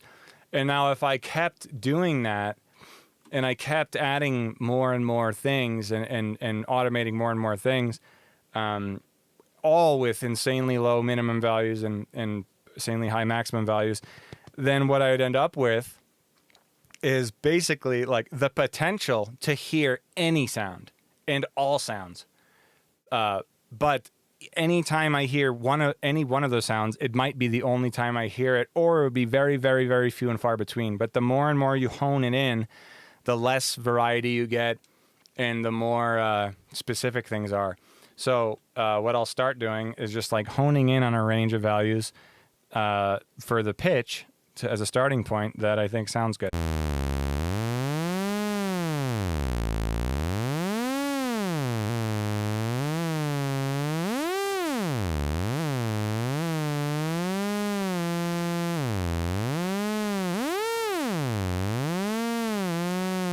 That's probably decent. And then the auto filter frequency,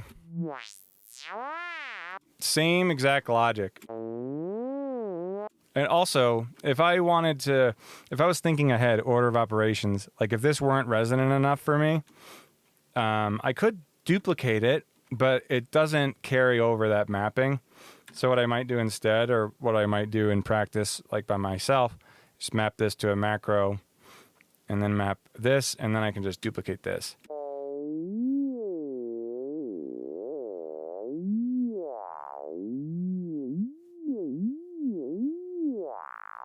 So resonant language sounds, I mean, it's really just this whole concept of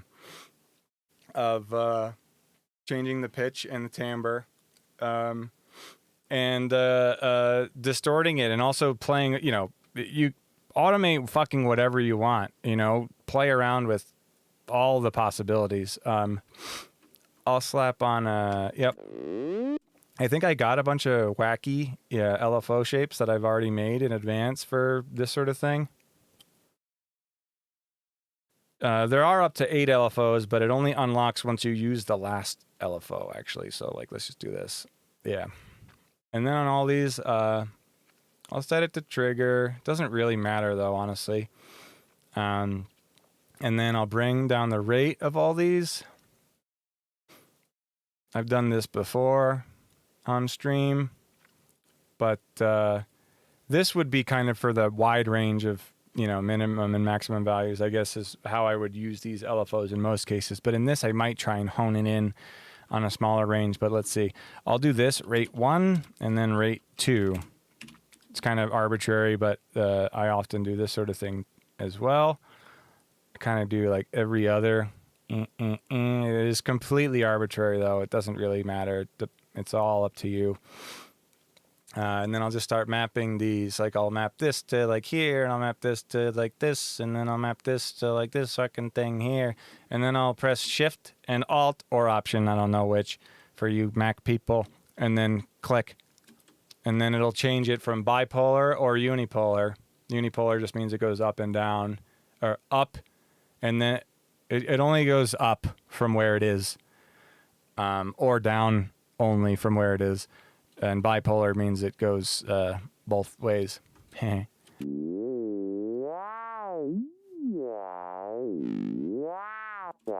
Sounds like, fuck, there's an app called Beatbot. Sounds exactly like it.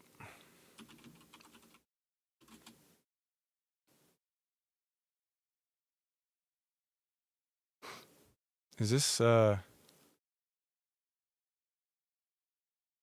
one I'm thinking of? No.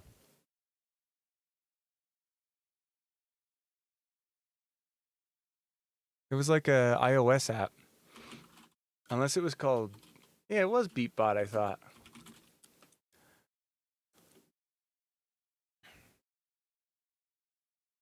No. Beatbot? I don't know what it was called, but it was like a little robot. And it was basically just a little synth app, a little XY controller. And it was just pitch and timbre. Then it would sound just like this sort of thing. But let's make it more interesting. Maybe like having time-based effects like delays or feedback or chorus of some sort. Actually, Rift would probably be sick here.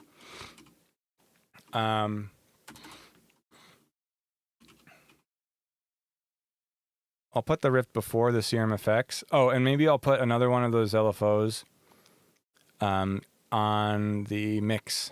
And then I'm going to also want to bring up the rates because right now they're all the way down and it's not moving at all. But also, none of these LFOs will work or move on Serum effects unless you click Note Latch. Pink trombone. Pink trombone is not what I was thinking of. It did cross my mind, but not the specific thing. It is a different thing I am thinking of. Pink trombone is sick, though. I should pull that up for anyone who hasn't seen or messed with pink trombone. It is a great time.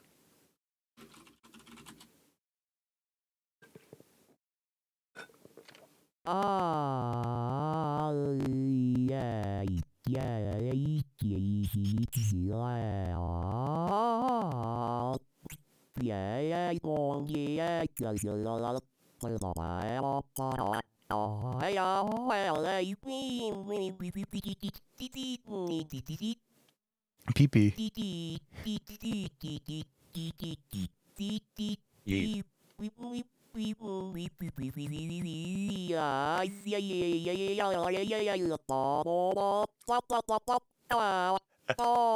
I love that. It sounds like he's being... LMAO. Okay.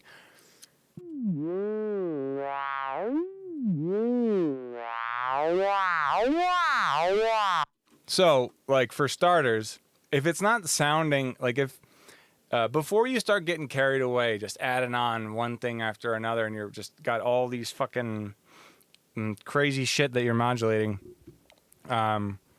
if you are trying to get something specific, then yeah, before you get carried away, just try changing those values of like the most important things. So like the pitch. And a lot of the times too, it makes sense obviously for your filter movements to be roughly within the range of the sound also. Depends though. Like if it's a saw wave or whatever, then you can always go above it with whatever your filter is. And you're always going to hear something. Let me put on a limiter.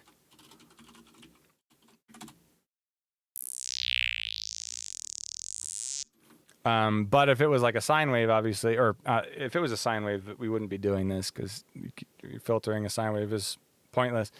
But if it were like a sound that weren't as full spectrum, then maybe you wouldn't be able to go much higher above wherever the range of your pitch is. And you would, it never would make sense to go below it also, unless it's a high pass, I guess.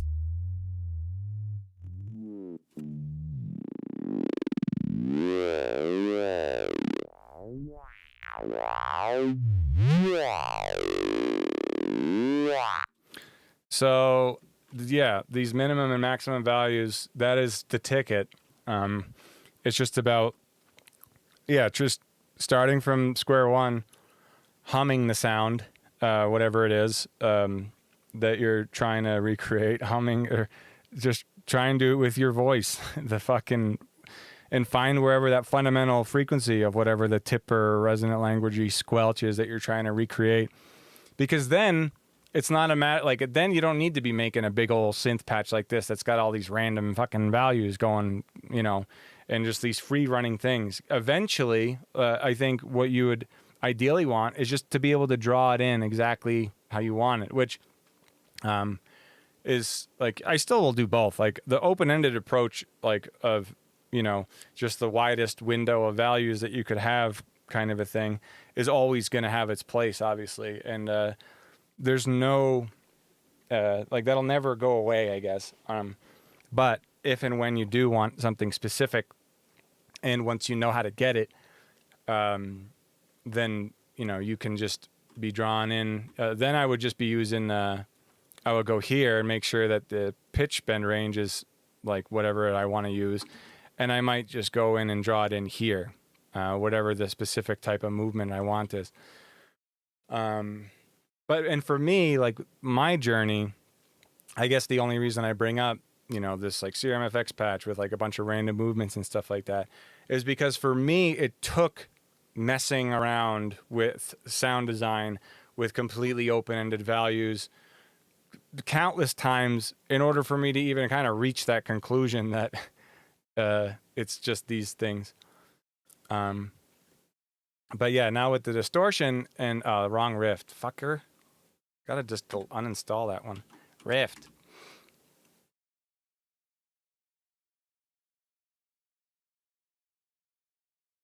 And every time I gotta click activate. Why?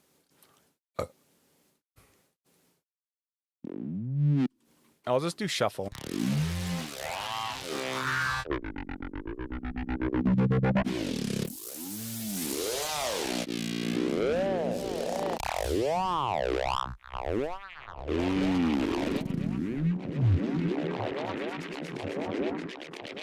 It also might make sense to automate the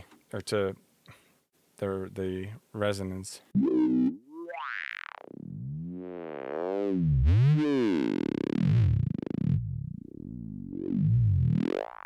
Oh shit, I never clicked that shuffle button before. Nice. Yeah.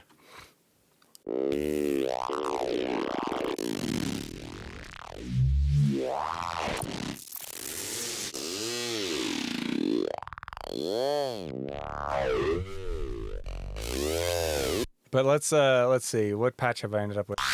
I'll just go until I find one I like.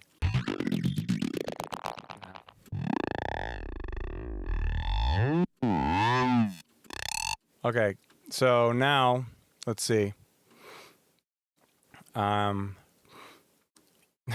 I'm trying to find on plugins that offer this, where like you don't have to configure, it's just all down here. I forget. I think that's like a VST3 or 2 thing. I forget. But I always can't find them, so I got to move it up here because apparently our eyes are meant to see movement, changes in movement before changes in like light. If that makes any sense at all. And I don't know, I could be talking out of my ass. I don't even know where I heard that. But so I'm gonna wiggle these until so then I see some movement down here, find where it is. Okay, that's there. I'll map this to that. And the high pass, it's gonna be harder and harder to spot what I need to, because there's gonna be a lot of movement. There's low pass here.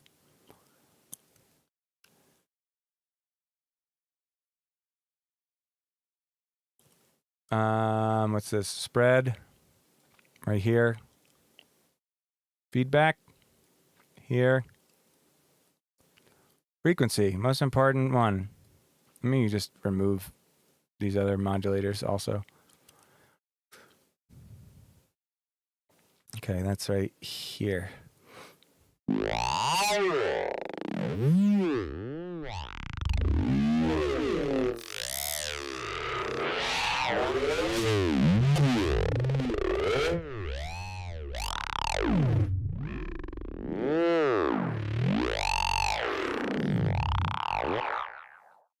Here's the morph on this filter. Maybe where's the spread? Spread, filter mix right here. Resonance right here.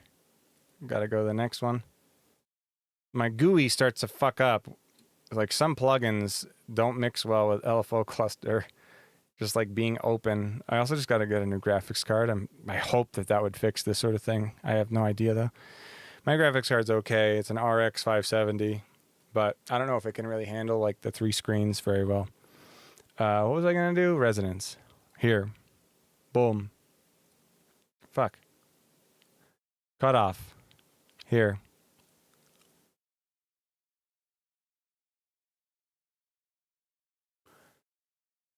And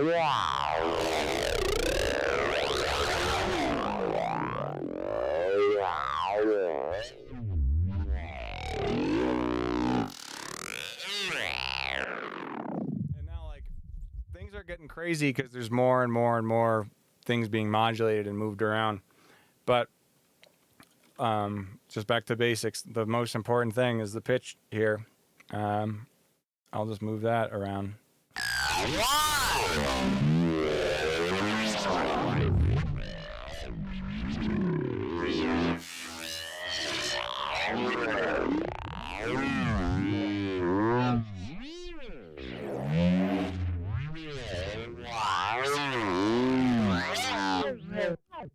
You're starting to get some glimpses, you know, like,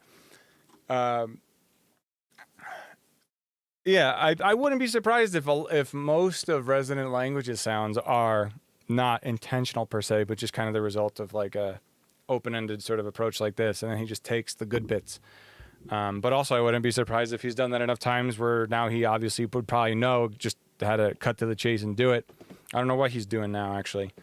But that's those sounds in a nutshell, basically. What's the next thing? Oh, yeah. So, CDJ ready mixdown. Let's see how I can...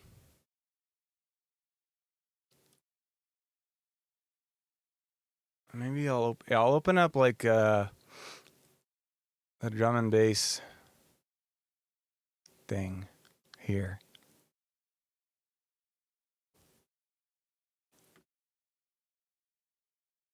Just because it's a little neat of a project.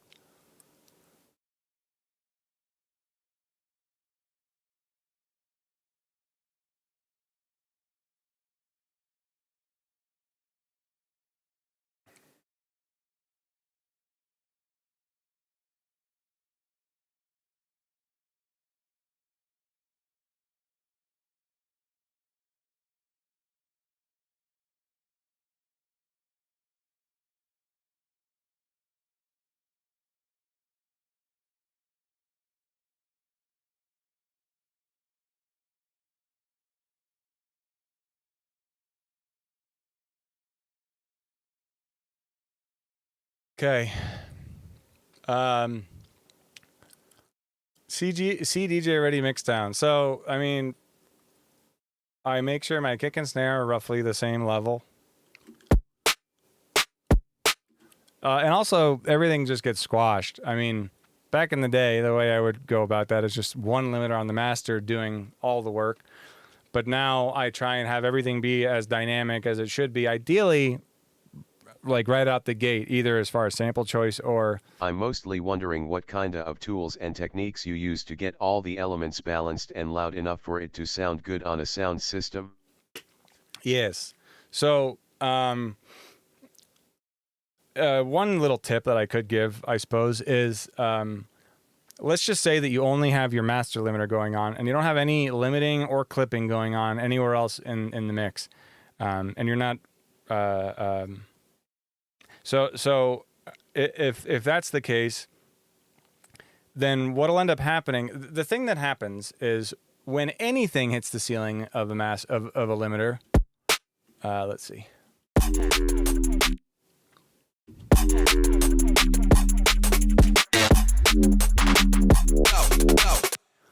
When one thing hits the ceiling of a limiter or a clipper, especially if it's on the master, it's not like only that one element gets affected by the distortion that's the result of the gain reduction that you get from hitting the ceiling. Everything does. Anything else that exists at the same time that's also getting pushed into that limiter or clipper is also going to suffer. So I try and have it happen via other limiters and clippers that are like farther down the chain. And what I generally think of is like, I usually kind of just start with the limiter on the master, and then I end up kind of getting, like I see what needs taming from there. Kick and snare are kind of like obvious ones. Like if I turn off this kick and snare, this limiter I have here, you can see that they're not only equally as loud, more or less, but they're also, and I'm holding Alt as I'm bringing up the gain on this limiter, they're also getting roughly the same amount of gain reduction.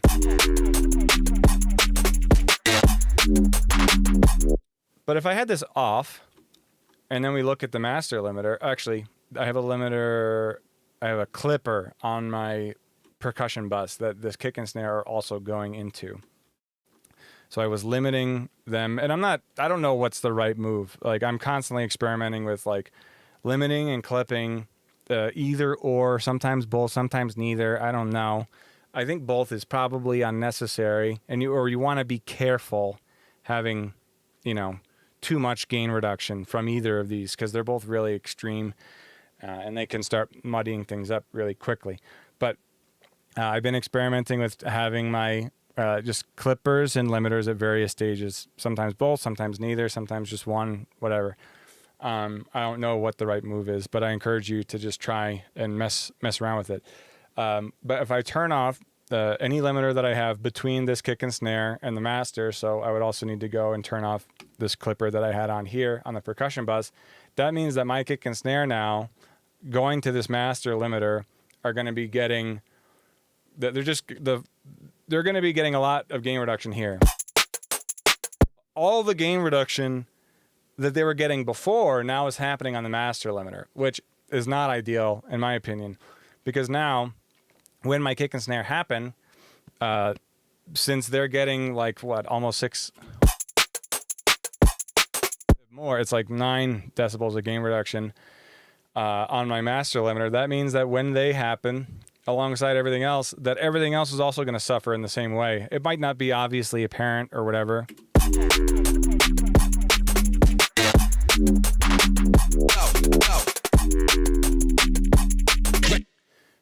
But we can see obviously that this is my master limiter, and this is all the gain reduction that's occurring on it is, indicated by the red.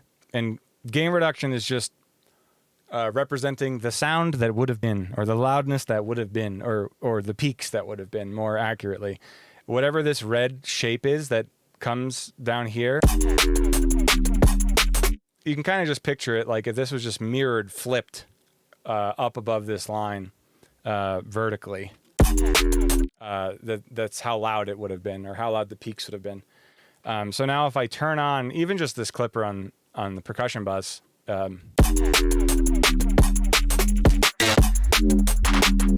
you can see that the master limiter is not working nearly as hard.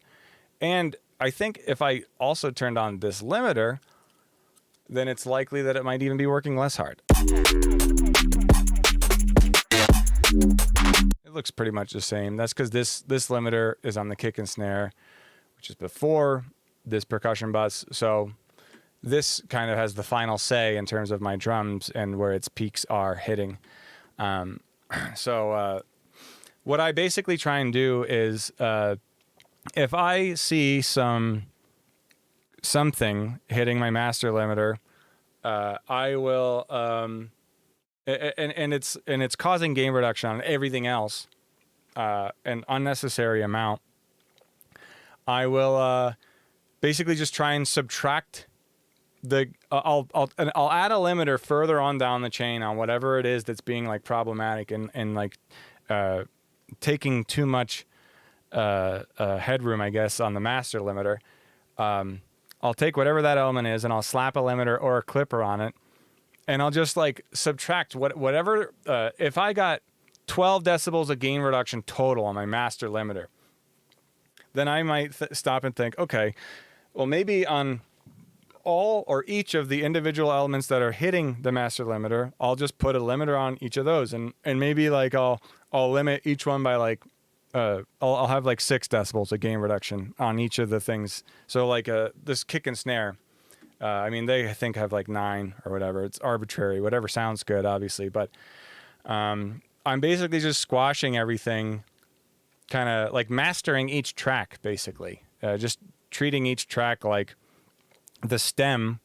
Like I guess ideally the way I think about it is that I should be able to export all of my main groups, that have tracks or limiters or clippers on them as stems, and I should be able to just drag them into something and it would sound good. I think you could go far enough with this that you could even get away with like no limiter on the master, but I think that's always like, you still would want that because there's always going to be little things that slip through, and like the combined sum of like the overlap between elements and whatever, whether they're limited or clipped prior or not, you're still going to end up with like little rogue peaks now and then. So it's always good to have a limiter on the master, but just, for the sake of making a point, you could have a fucking loud as shit tune that sounds professional as fuck, with no limiter on the master if you limited all your little groups right and whatever. But yeah, to try. Do you keep limiters on as you render your tracks?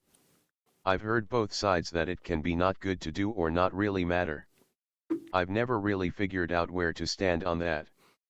At Lotus Flow, sound selection is super important at a baseline, but to add to what Tom is talking about, I've been told using multiple limiters in different stages around a track is key.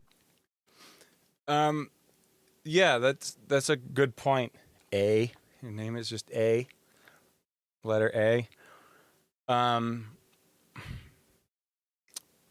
In Lotus Flow, I'm sorry, I just thought about my vape. And do you keep limiters on as you render your tracks? I do. A lot of us. A lot of my peers do as well. It's pretty common, I think, for any producer nowadays in 2022 to just be exporting your shit with a limiter on. That's what a mastered tune is, more or less. Like, that's all the mastering engineer is really doing, is just like the biggest thing that they're doing is putting a limiter on your tune, and then maybe other things too. But I think that the reason why... Gotcha. I pretty much use limiters on a ton of things that need it, but I always feel like there's some guy in my head saying WTF you doing. Yeah, I feel that. And I think that the reason why people might say not to like mix into a limiter, for example, like on the master, is because if you don't respect the limiter, or if you're not aware, like if you tend to forget that, if you're not always on top of things And like while you're mixing, you just know, you just have this inherent knowing in you at all times that the limiter is on, and you forget, then that's when it can cause problems.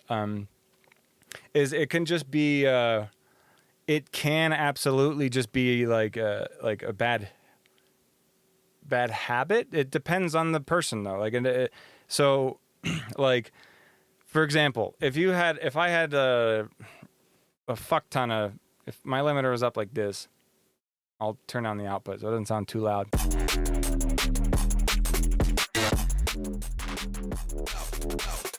Like if I didn't realize that I had this much gain reduction on, this much gain on the tune, on the master limiter, and therefore this much gain reduction, if I was unaware of this as I'm mixing and writing and doing sound design, but most importantly, like mixing and sound design, then I might be really fucking confused by a lot of things. I might be like, what the fuck? Like, I'll be tweaking the drive, and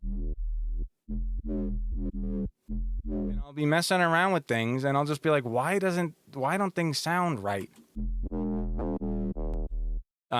That's why, like, in my opinion, that's the only real bad thing about, or a bad, like, possible thing about having a limiter on your master, and mixing into it, I guess, like having a limiter on the master, like, early on. I would say, it's not that problematic though. Like, once you're aware, obviously, like once you start to get familiar with what a limiter is doing and what its gain reduction sounds like. All limiters sound different. They have, like, their own particular sounds and quirks, and like the harmonics or the distortion that they make. I always use a limiter on the master TBH.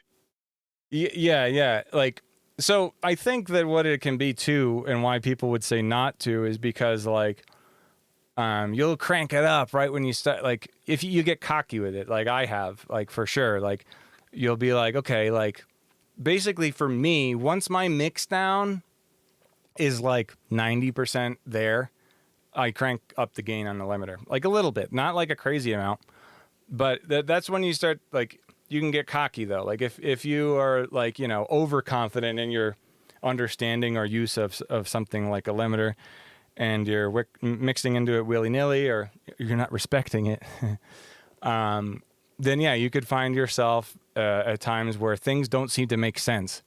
It's kind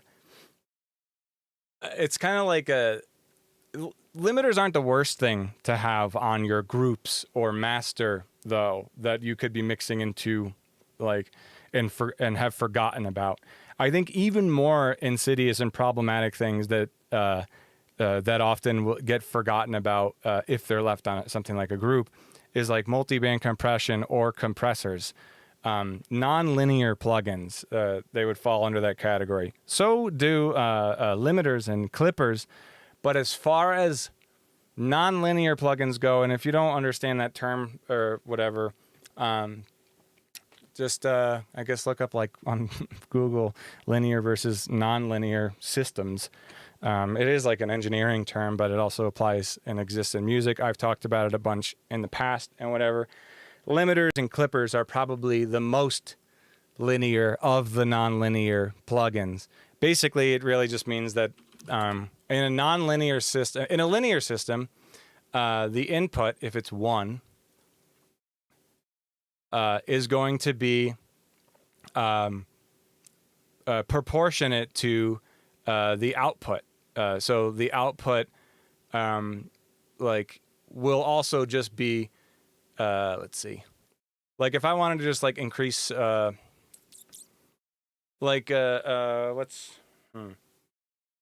how can I, let me fucking pull up Wikipedia. I'm like, I'm not going to explain it. I guess linear is just a 1-to-1 ratio. And nonlinear is just anything that's not that. And what that often looks like is this. Like, here's a linear curve. Like, if we're on an XY chart, this would be a linear curve. And then this would be a nonlinear curve, or this. where like if it's 1 to 10, for example, then here, like, so this, a curve like this might represent like a slider or whatever, like a decibel slider or something, for example. So when things are nonlinear, I guess that means that the output isn't just the input except louder or quieter. It means that the output is fundamentally different in some way. So like with a compressor, when you compress a sound, you put in a signal, and then the output is just going to be different. It's not just louder or quieter, but you're also changing the dynamics in a lot of ways. That's why limiters and clippers also fall under that category of like a nonlinear plugin. An EQ is a linear plugin because when you put it on, it doesn't matter how much gain or input signal there is. The EQ is still going to work the same way. I believe I'm correct on that, but let's see. What was I fucking talking about? Limiters aren't the worst thing that the limiters aren't the worst nonlinear plugin that you could have forgotten about on one of your groups. I would say compressors are. I was mixing into like a multi-band compressor on my bass group, doing something like this for a while because I thought that it was the right thing to do or something at one point. Let me actually, is this on the bass group? Yes. I had something like this going on like the first year I moved to Denver because I watched Culprit's Twitch stream, and he was talking about how like the way that he thinks. You were saying EQs work the same way no matter what you feed them, and limiters and clippers do different things depending on what you feed them. Yes. Yeah. So yeah, it's exactly, I mean, that's, so like what, back to your original question, I guess, of like what you were saying, how some people will, say not to mix into a limiter or whatever. I think just like the reasons are that like for every fucking plugin at every stage of gain, especially a nonlinear plugin, for every plugin that you forget about that are on your groups, especially if it's groups in groups, so you got compressors on a group that's going into another group that's got a compressor and a multi-band limiter, multi-band compressor, multi-band limiter, whatever the fuck. The more of these various stages of like nonlinear effects that you have going on, it'll inhibit your ability, it'll reduce your ability to like passively just learn. Because it's like what I found myself doing. I was watching Culprit's Twitch stream a couple of years ago, and like the way that he thinks about dynamics, or at least like 4 years ago, I don't want to put words in his mouth. We got 20 hertz to 22.5. This is the frequency, and this up here is dynamics. The way that he was thinking about it at the time, something like this. He squashed, he would squash his subs, or at least have his subs not be very dynamic, basically binary, if I remember correctly. At least that's kind of the approach that I've had sort of since watching his streams and thinking in this way. Like my subs are basically like on or off. They don't really fluctuate in volume much. And I think that this also could go down to like the CDJ ready mixdown and also mixdown level discrepancies. This can definitely, this applies to both of these things. I think that having a constant in your tune, I think technically you need two in order for it to make sense, because it's all relative, I suppose. But having constants is super fucking valuable.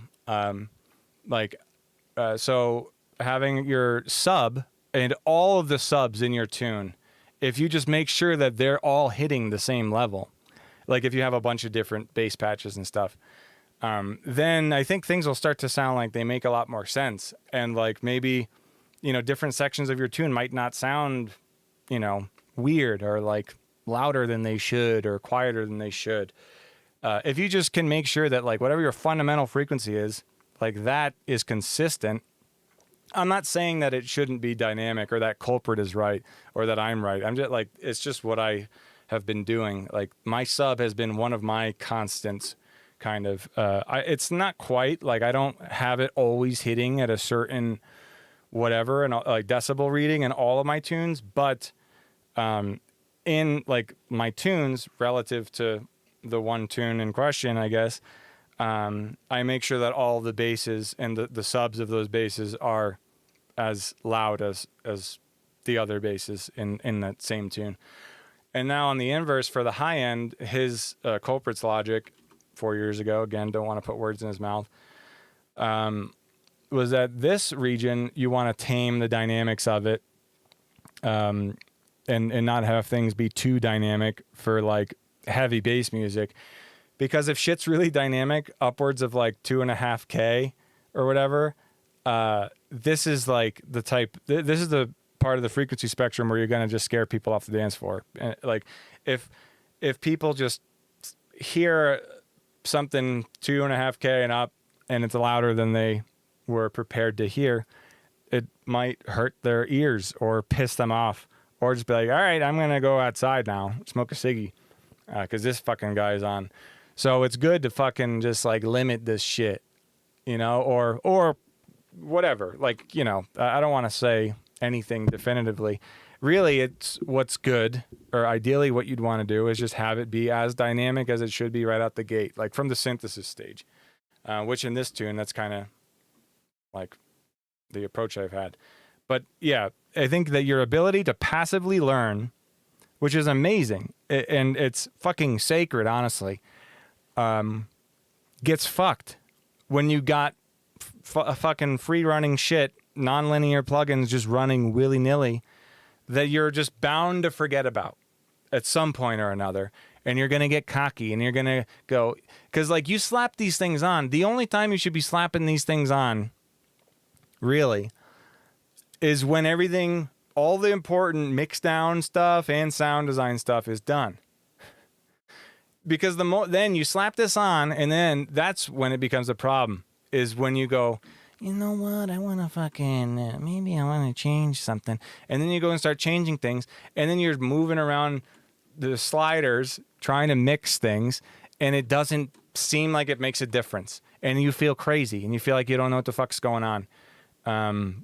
That's what my experience was, mixing into this type of thing.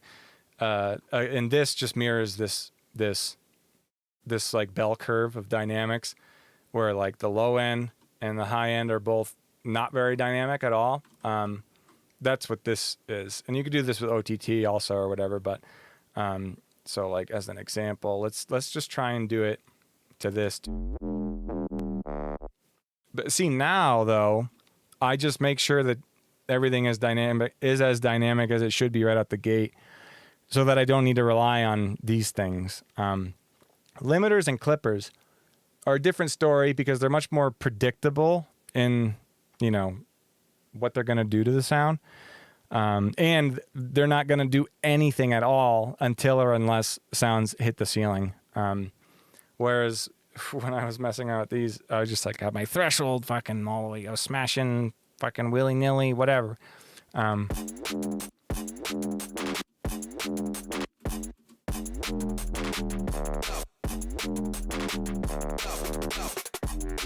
Oh yeah, and I've still got all this gain reduction on the master limiter. I also do my output on my master at -1 dB because that headroom will save you from things sounding clipped as fuck on like Instagram, Twitter, Facebook, if you upload like a video or whatever and you're wondering like why the fuck. And also other streaming platforms, they all got different compression fucking whatever codecs and shit, so you never know. Better safe than sorry. It makes no difference to the fucking end user experience. They're just gonna turn it up a teeny bit if it seems any quieter. So I'm not saying that this sounds bad because I don't think it does. But watch this.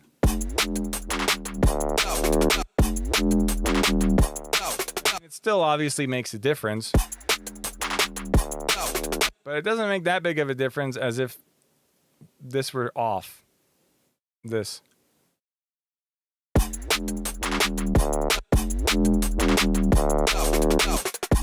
So yeah, just having shit unchecked on various groups or whatever can really fucking it's a time waste. It's an insidious time waste. Because the conclusion, I think where that road leads, it like the cockiness when you finally do start getting comfortable, like, oh yeah, I know what a multi-band compressor does. I know how that works. Yeah, it would make sense to do this and put this on this, which it does, but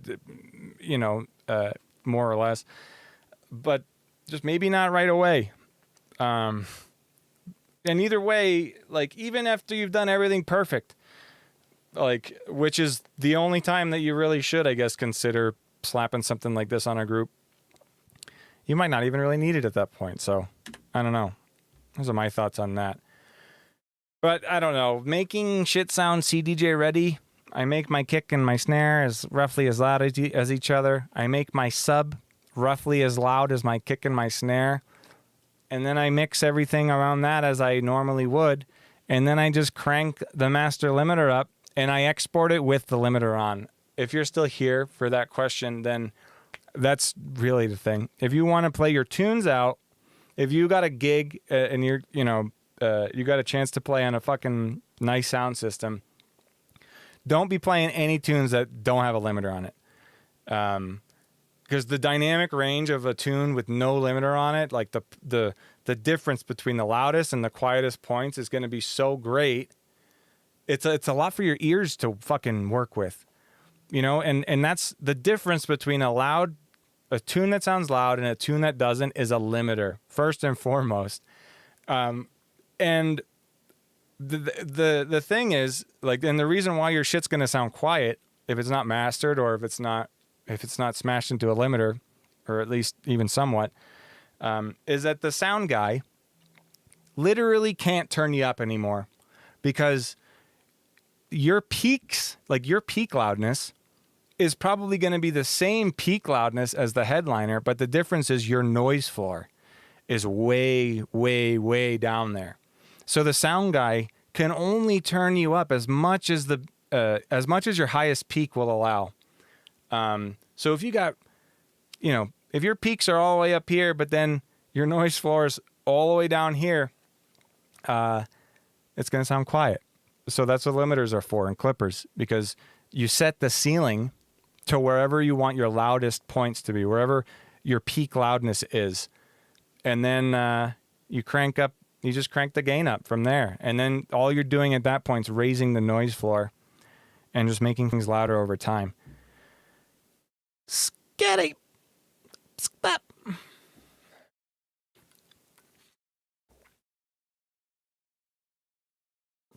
That also definitely applies to... You pretty much nailed it, my dude. This has been a ton of help.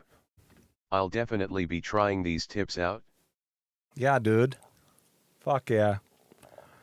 And then we got Obese Plucks. That's the last pointer. I think nobody would fault me if I stanked for this part.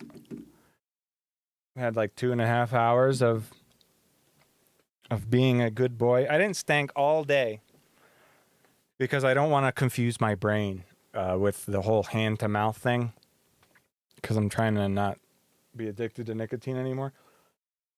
This will be the first day. Here for it. Stank.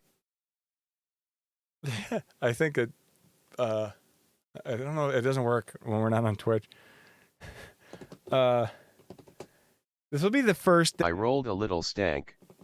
Stank it up, BOI. This will be the first day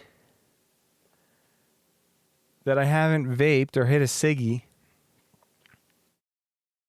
And I have no fucking idea how long. I have literally no clue. Years. Like over 5 years. Let's get it. I'm gonna get some weed in me.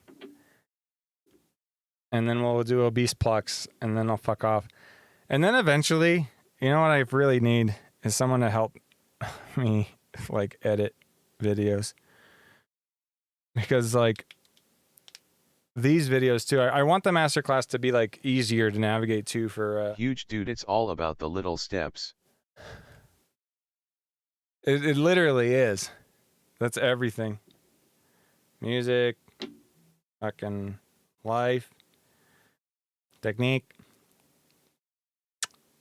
All right. Let's get it.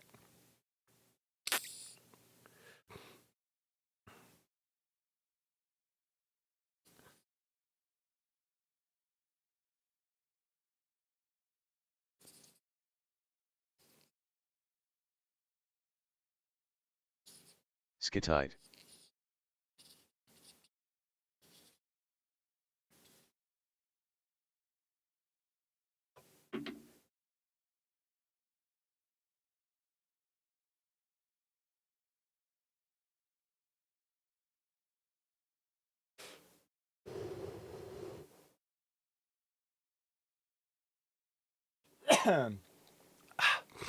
Let's do a couple more little ripskis, and we'll make some obese plucks.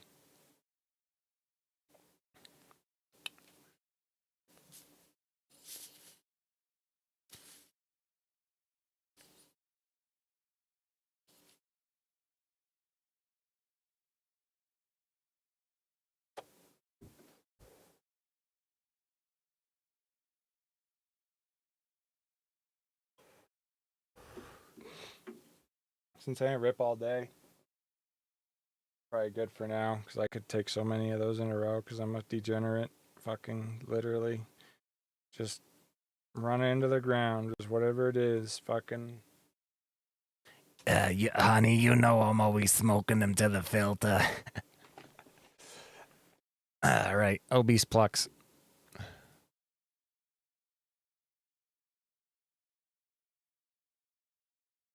I'm fucking getting sweaty. It's these lights. Good here. Wait, let me show you some.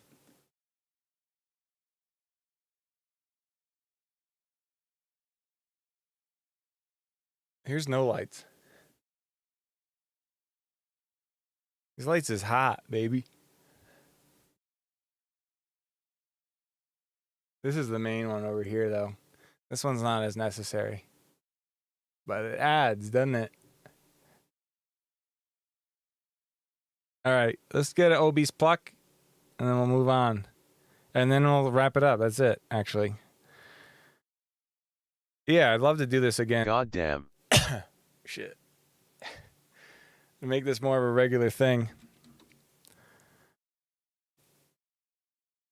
And I'll get better at it, too.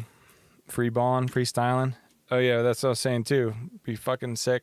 I mean, I could just get the discipline to edit shit myself, but a lot of my tangents would really be best served with some, like, timestamp. Free the balls. Okay, let's do serum, right? Or no, let's do operator pluck.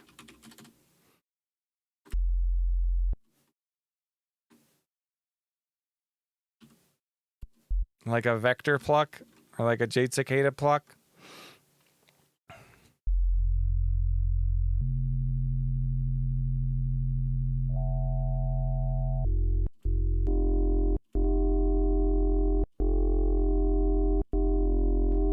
So I think that sound, first off, a lot of these, I think the plucks and like the most like the hottest FM sound that out nowadays, you get when you have so I got a modulator and a carrier, just B and A.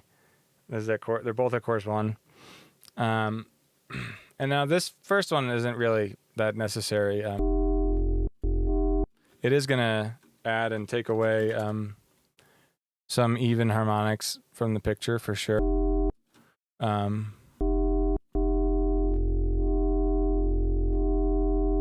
But I'll keep a little bit. Or fuck it, I'm not gonna. These actually are all just the courses. Like this is course 1, this is course 2, 3, 4, 5, etc. So like if you're on course 1 and then you draw in on like the 8th or wherever this one is that the 8th? 1, 2. Wow. So yeah. Then yeah, if you draw on the 8th one and you're at course 1, then that's what it will be. And I think if you're at course 2, then it's just integers. I think I don't know what understanding. I explained it in a YouTube video. How to make sick wubs. I don't remember if it was accurate, my explanation of it. I was close probably, but I might have been wrong then. But that sound though is not just a course 8 like one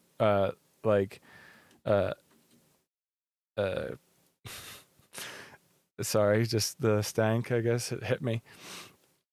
That sound isn't just like a course 8 sine wave into a course 1 or a course 9 or a course 7, you know, and maybe if I do a little vibrato, it'll sound fucking cool.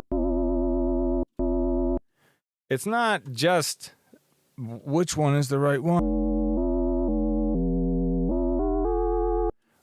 but it's which it's not just about one. It's you got to have 2, at least 2.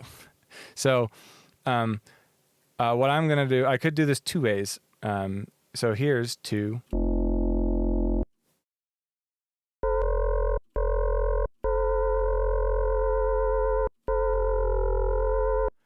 It sounds the way it do that like sick sound when there's 2 of them together.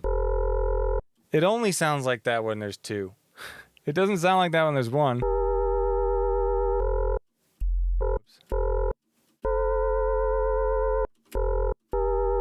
No matter which one you pick, one by itself will never do the job. Not saying that one by itself is bad or that people don't fucking, you know, I'm talking in a really specific way right now. But it's that this having 2 harmonics right next to each other, more specifically an odd and an even harmonic, and not just like one of both or multiples of the same, multiples of even and multiples of odd, but having a mixture of the 2 is what makes things dissonant, I've noticed. Like, because if I just did even, actually, yeah, just even harmonics doesn't sound dissonant at all. It sounds very like pulse width. And just odd also doesn't sound dissonant at all. But when you mix them together, when they exist at the same time, that's when you get crunchy intervals, basically, just like in Western music theory. When we think about chords and different intervals and, you know, like the spacings of notes or frequencies, and the distance between them, that's what makes things consonant or dissonant. That's what makes things sound nice and pleasing or kind of crunchy or uncomfortable. Dissonant isn't bad at all. And neither is consonance. But if everything was consonant all the time, it would just be boring. And if everything was dissonant all the time, it would also be shitty, probably sounding. Having a nice mix is usually the way to go, or obviously bouncing back and forth between them and just like playing with that. But I think in bass music and in the sound, in bass like sound design, it's a little dissonance is always really nice. And I think that a lot of us probably seek it out, whether we know it or not, in many different ways. So like sort of like vibrato right out of the gate, like that's kind of adds a little bit more, I would almost argue dissonance. Not It's quite. like blending tension and release at the same time. Exactly. The tensions from the dissonant intervals, but the releases from the dank DOS. The dank what?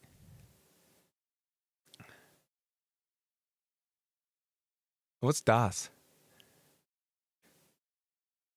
But either way, you're right. Dankness asterisk. Oh, fuck yeah. Cool. There's not that much of a delay. Also, that's good. Yeah, that's a great way to think about consonants and dissonance. I think is just like tension and release. Like that's what it is. Another way to think about consonants is it's usually more simple math. Like there are less prime numbers possibly or something. I don't fucking know. But like, yeah, something that's more dissonant, that it might be some weird math, like some bullshit fucking like 7/15 or something like stupid. That's when an interval sounds crunchy, and like literally like there's mathematical relationships between all intervals and fucking, it's like I also like don't talk about like I'm not like a music theory I don't advertise myself as like a music theory person. I have my own music theories, but I didn't have formal shit in any capacity. But so I don't. I tread lightly, or lighter. I try and generally tread somewhat lightly with anything I talk about, but I trend more lightly on the topic of like traditional Western music theory topics than I do with like electronic music production, because I have a less developed understanding. But honestly, I don't really know now I think about it, because I didn't have a formal fucking background in music production also. but yeah,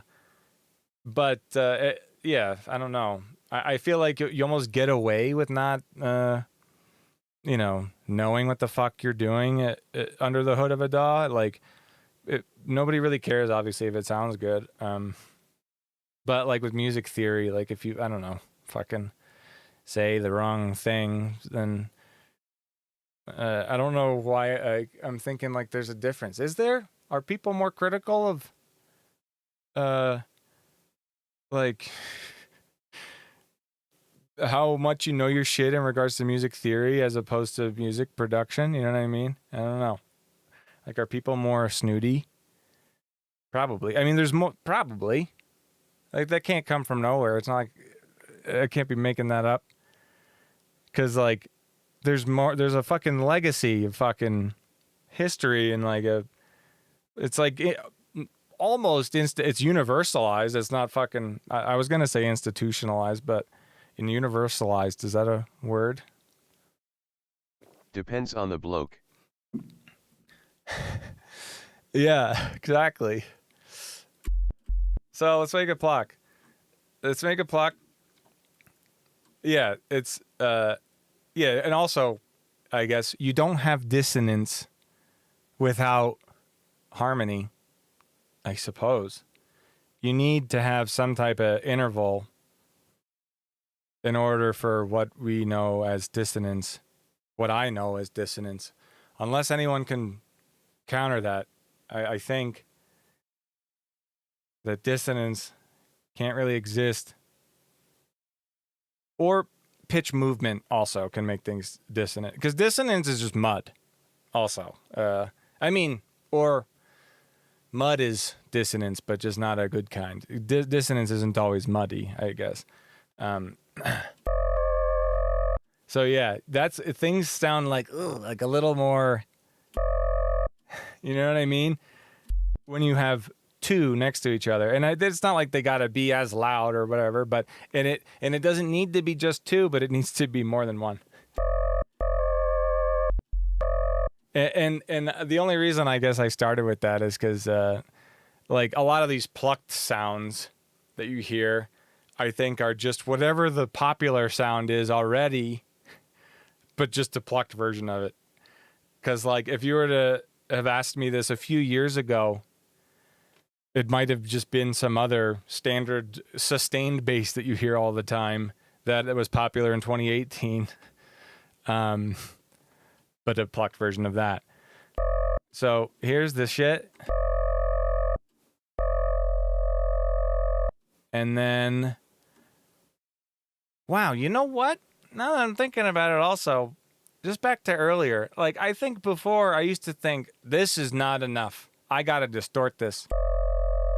But that's also because I used to follow the arbitrary fucking way of thinking of like, oh, well, none of the frequencies should be louder than the sub.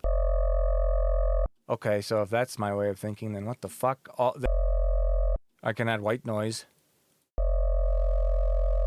Okay. Or I can distort it. I'll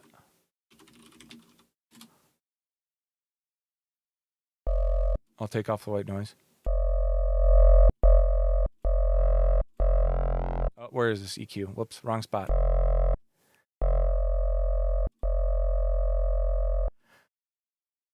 I always used to, yeah, following that fucking rule of thumb was super limiting now that I'm thinking about it, because I think that this sound wouldn't have needed any distortion.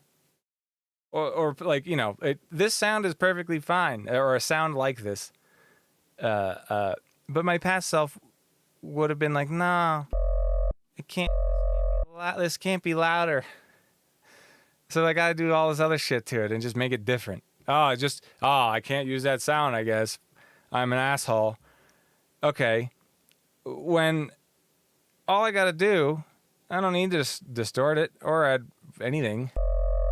But if it's just well balanced, and obviously relative to everything else, it's all about context. I mean, if I threw this in a fucking like Wiz Khalifa song, actually that'd probably be sick. Like a Dixie Chicks song, it would be obviously out of place. Or if it was in, you know, some down tempo, I don't know. Like, obviously, but relative to itself, at least right now, I think it sounds pretty sick.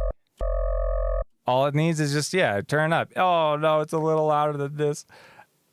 I don't know. Yeah, there's no rules. Let's pluck it now. Sorry, it's the stank. I'm glad I didn't stank earlier.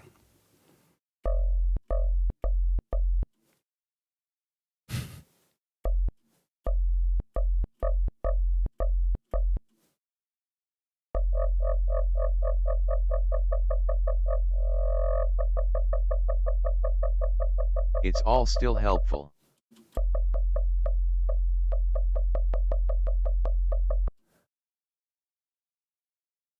And also, I'm not saying don't distort your shit or whatever, but I think it would be a great exercise, though, to try and make things sound good out the gate with whatever synth you're using. Use whatever tools it has. Try and make it sound as fat and as full as possible. Not because it's better. Not because distortion is bad or because OTT is bad. But if you use any of these external plugins or any plugin that, you know, after your synth, if you're ever using a plugin as a crutch, just try and not.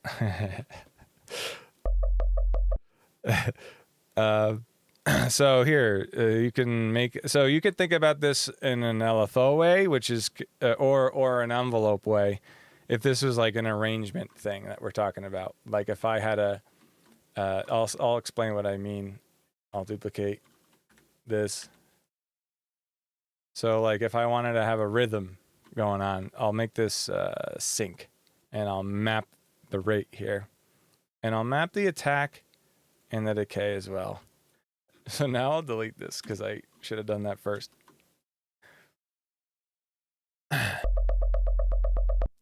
Let's say I had a rhythm.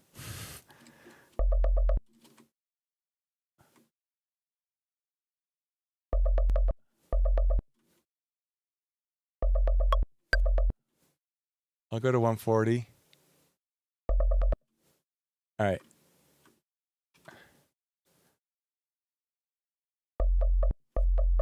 I'll just do the bass line from a Screams oscillator because my brain goes there a lot.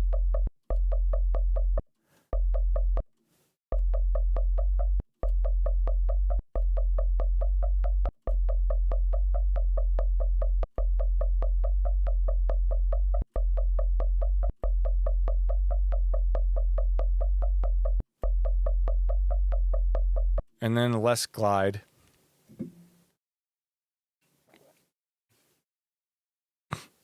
Whoa. Excuse me. I know that some people hate those sounds, and I'm self-conscious about them. I try and not make them on stream. Let me turn this up, maybe. Yeah, so that's another thing, too. Loudness over time. Sometimes that's just like something I think about. Like in this context, like if the sound is going to be heard for a shorter amount of time, then it might pay to make it louder because it might make up the difference for it not being there sometimes, if that makes sense. Oh, so that's not a pluck anymore.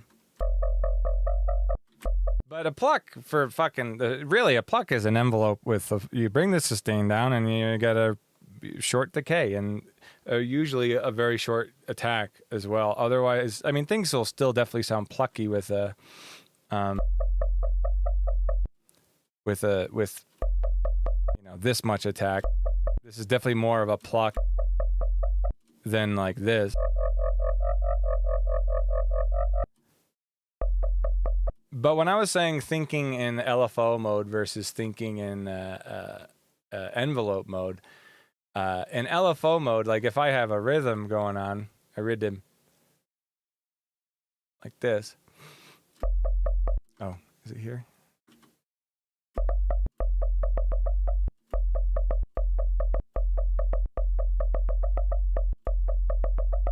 That sounded sick.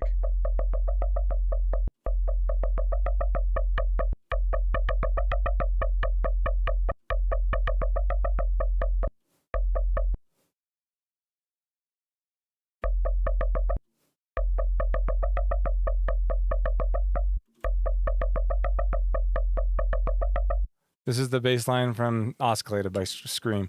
It doesn't sound like the synth doesn't sound the same, but the melody is. So when I'm saying thinking in LFO mode versus thinking in envelope mode, although this is an envelope, this might make this confusing. I did talk about it in the computer music approach thing a little bit. I don't know how poignant I was though.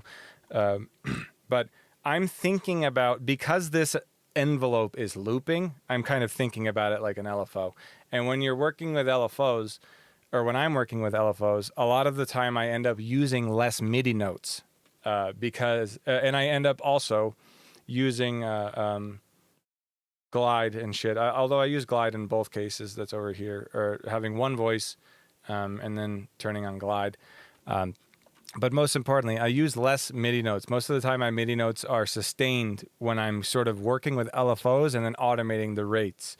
That's kind of like one approach to like arranging and like writing with like bass music or with synths at all, I guess.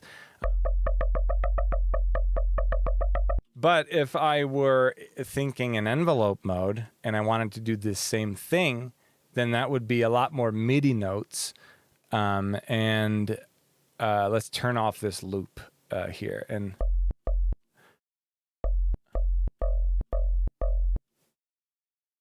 maybe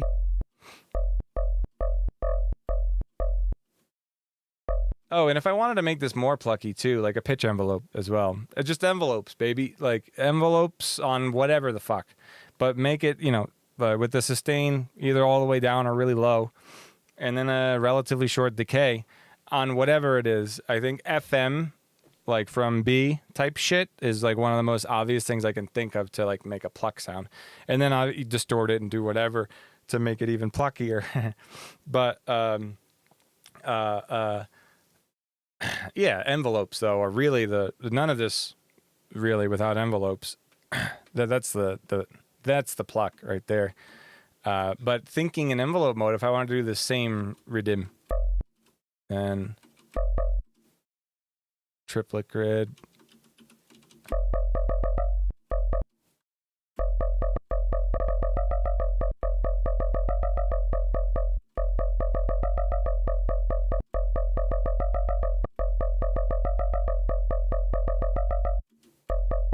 In this case, it almost sounds better because of the click.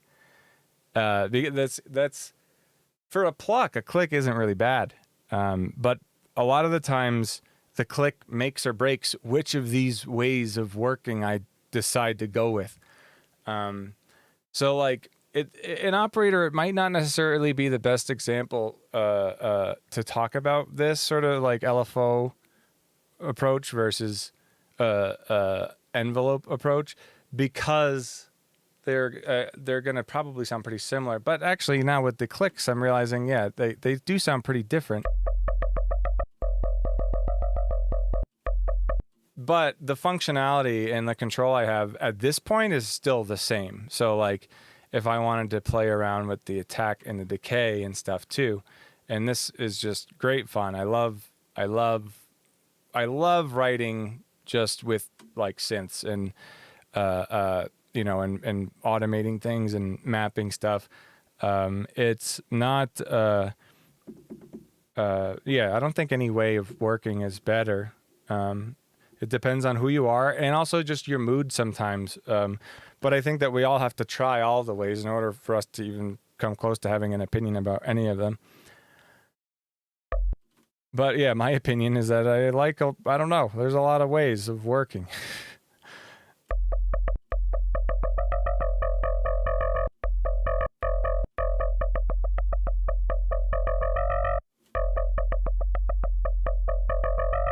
So I could like copy this.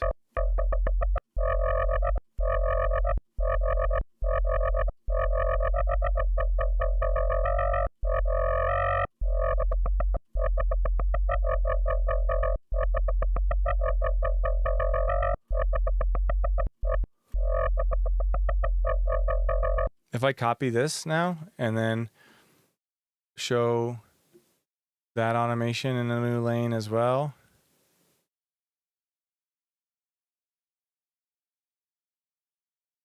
We can compare.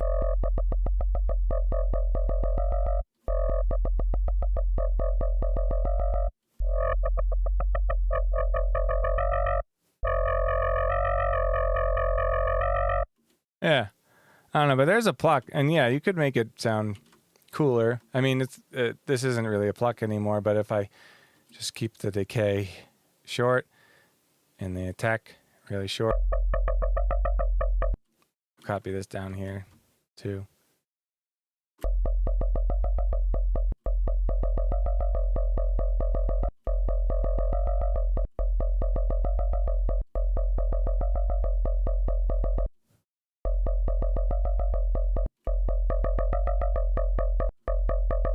Maybe a little attack. Let's see. Oh, but maybe just a little attack. Oh yeah, let's do some pitch envelope too.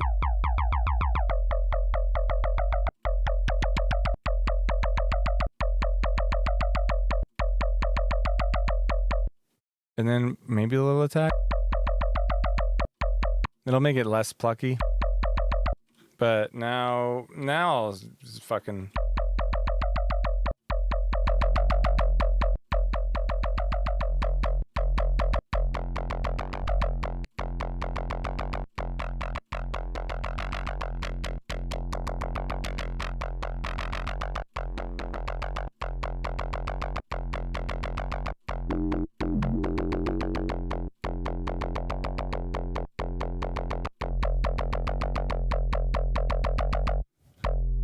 Oh, that is a sick bass line. And then OTT, whatever.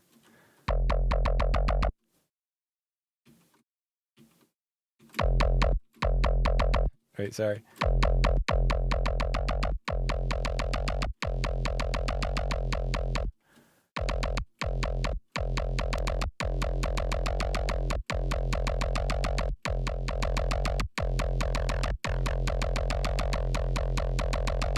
That's a cool block.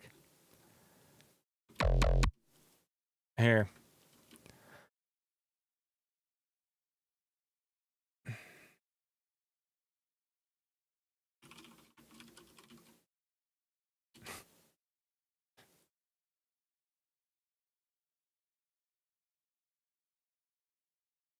Fatty.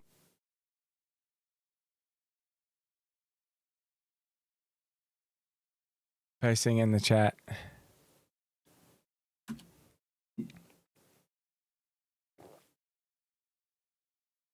That's it. That's all I got. This is good though. Tonight. Had a good time.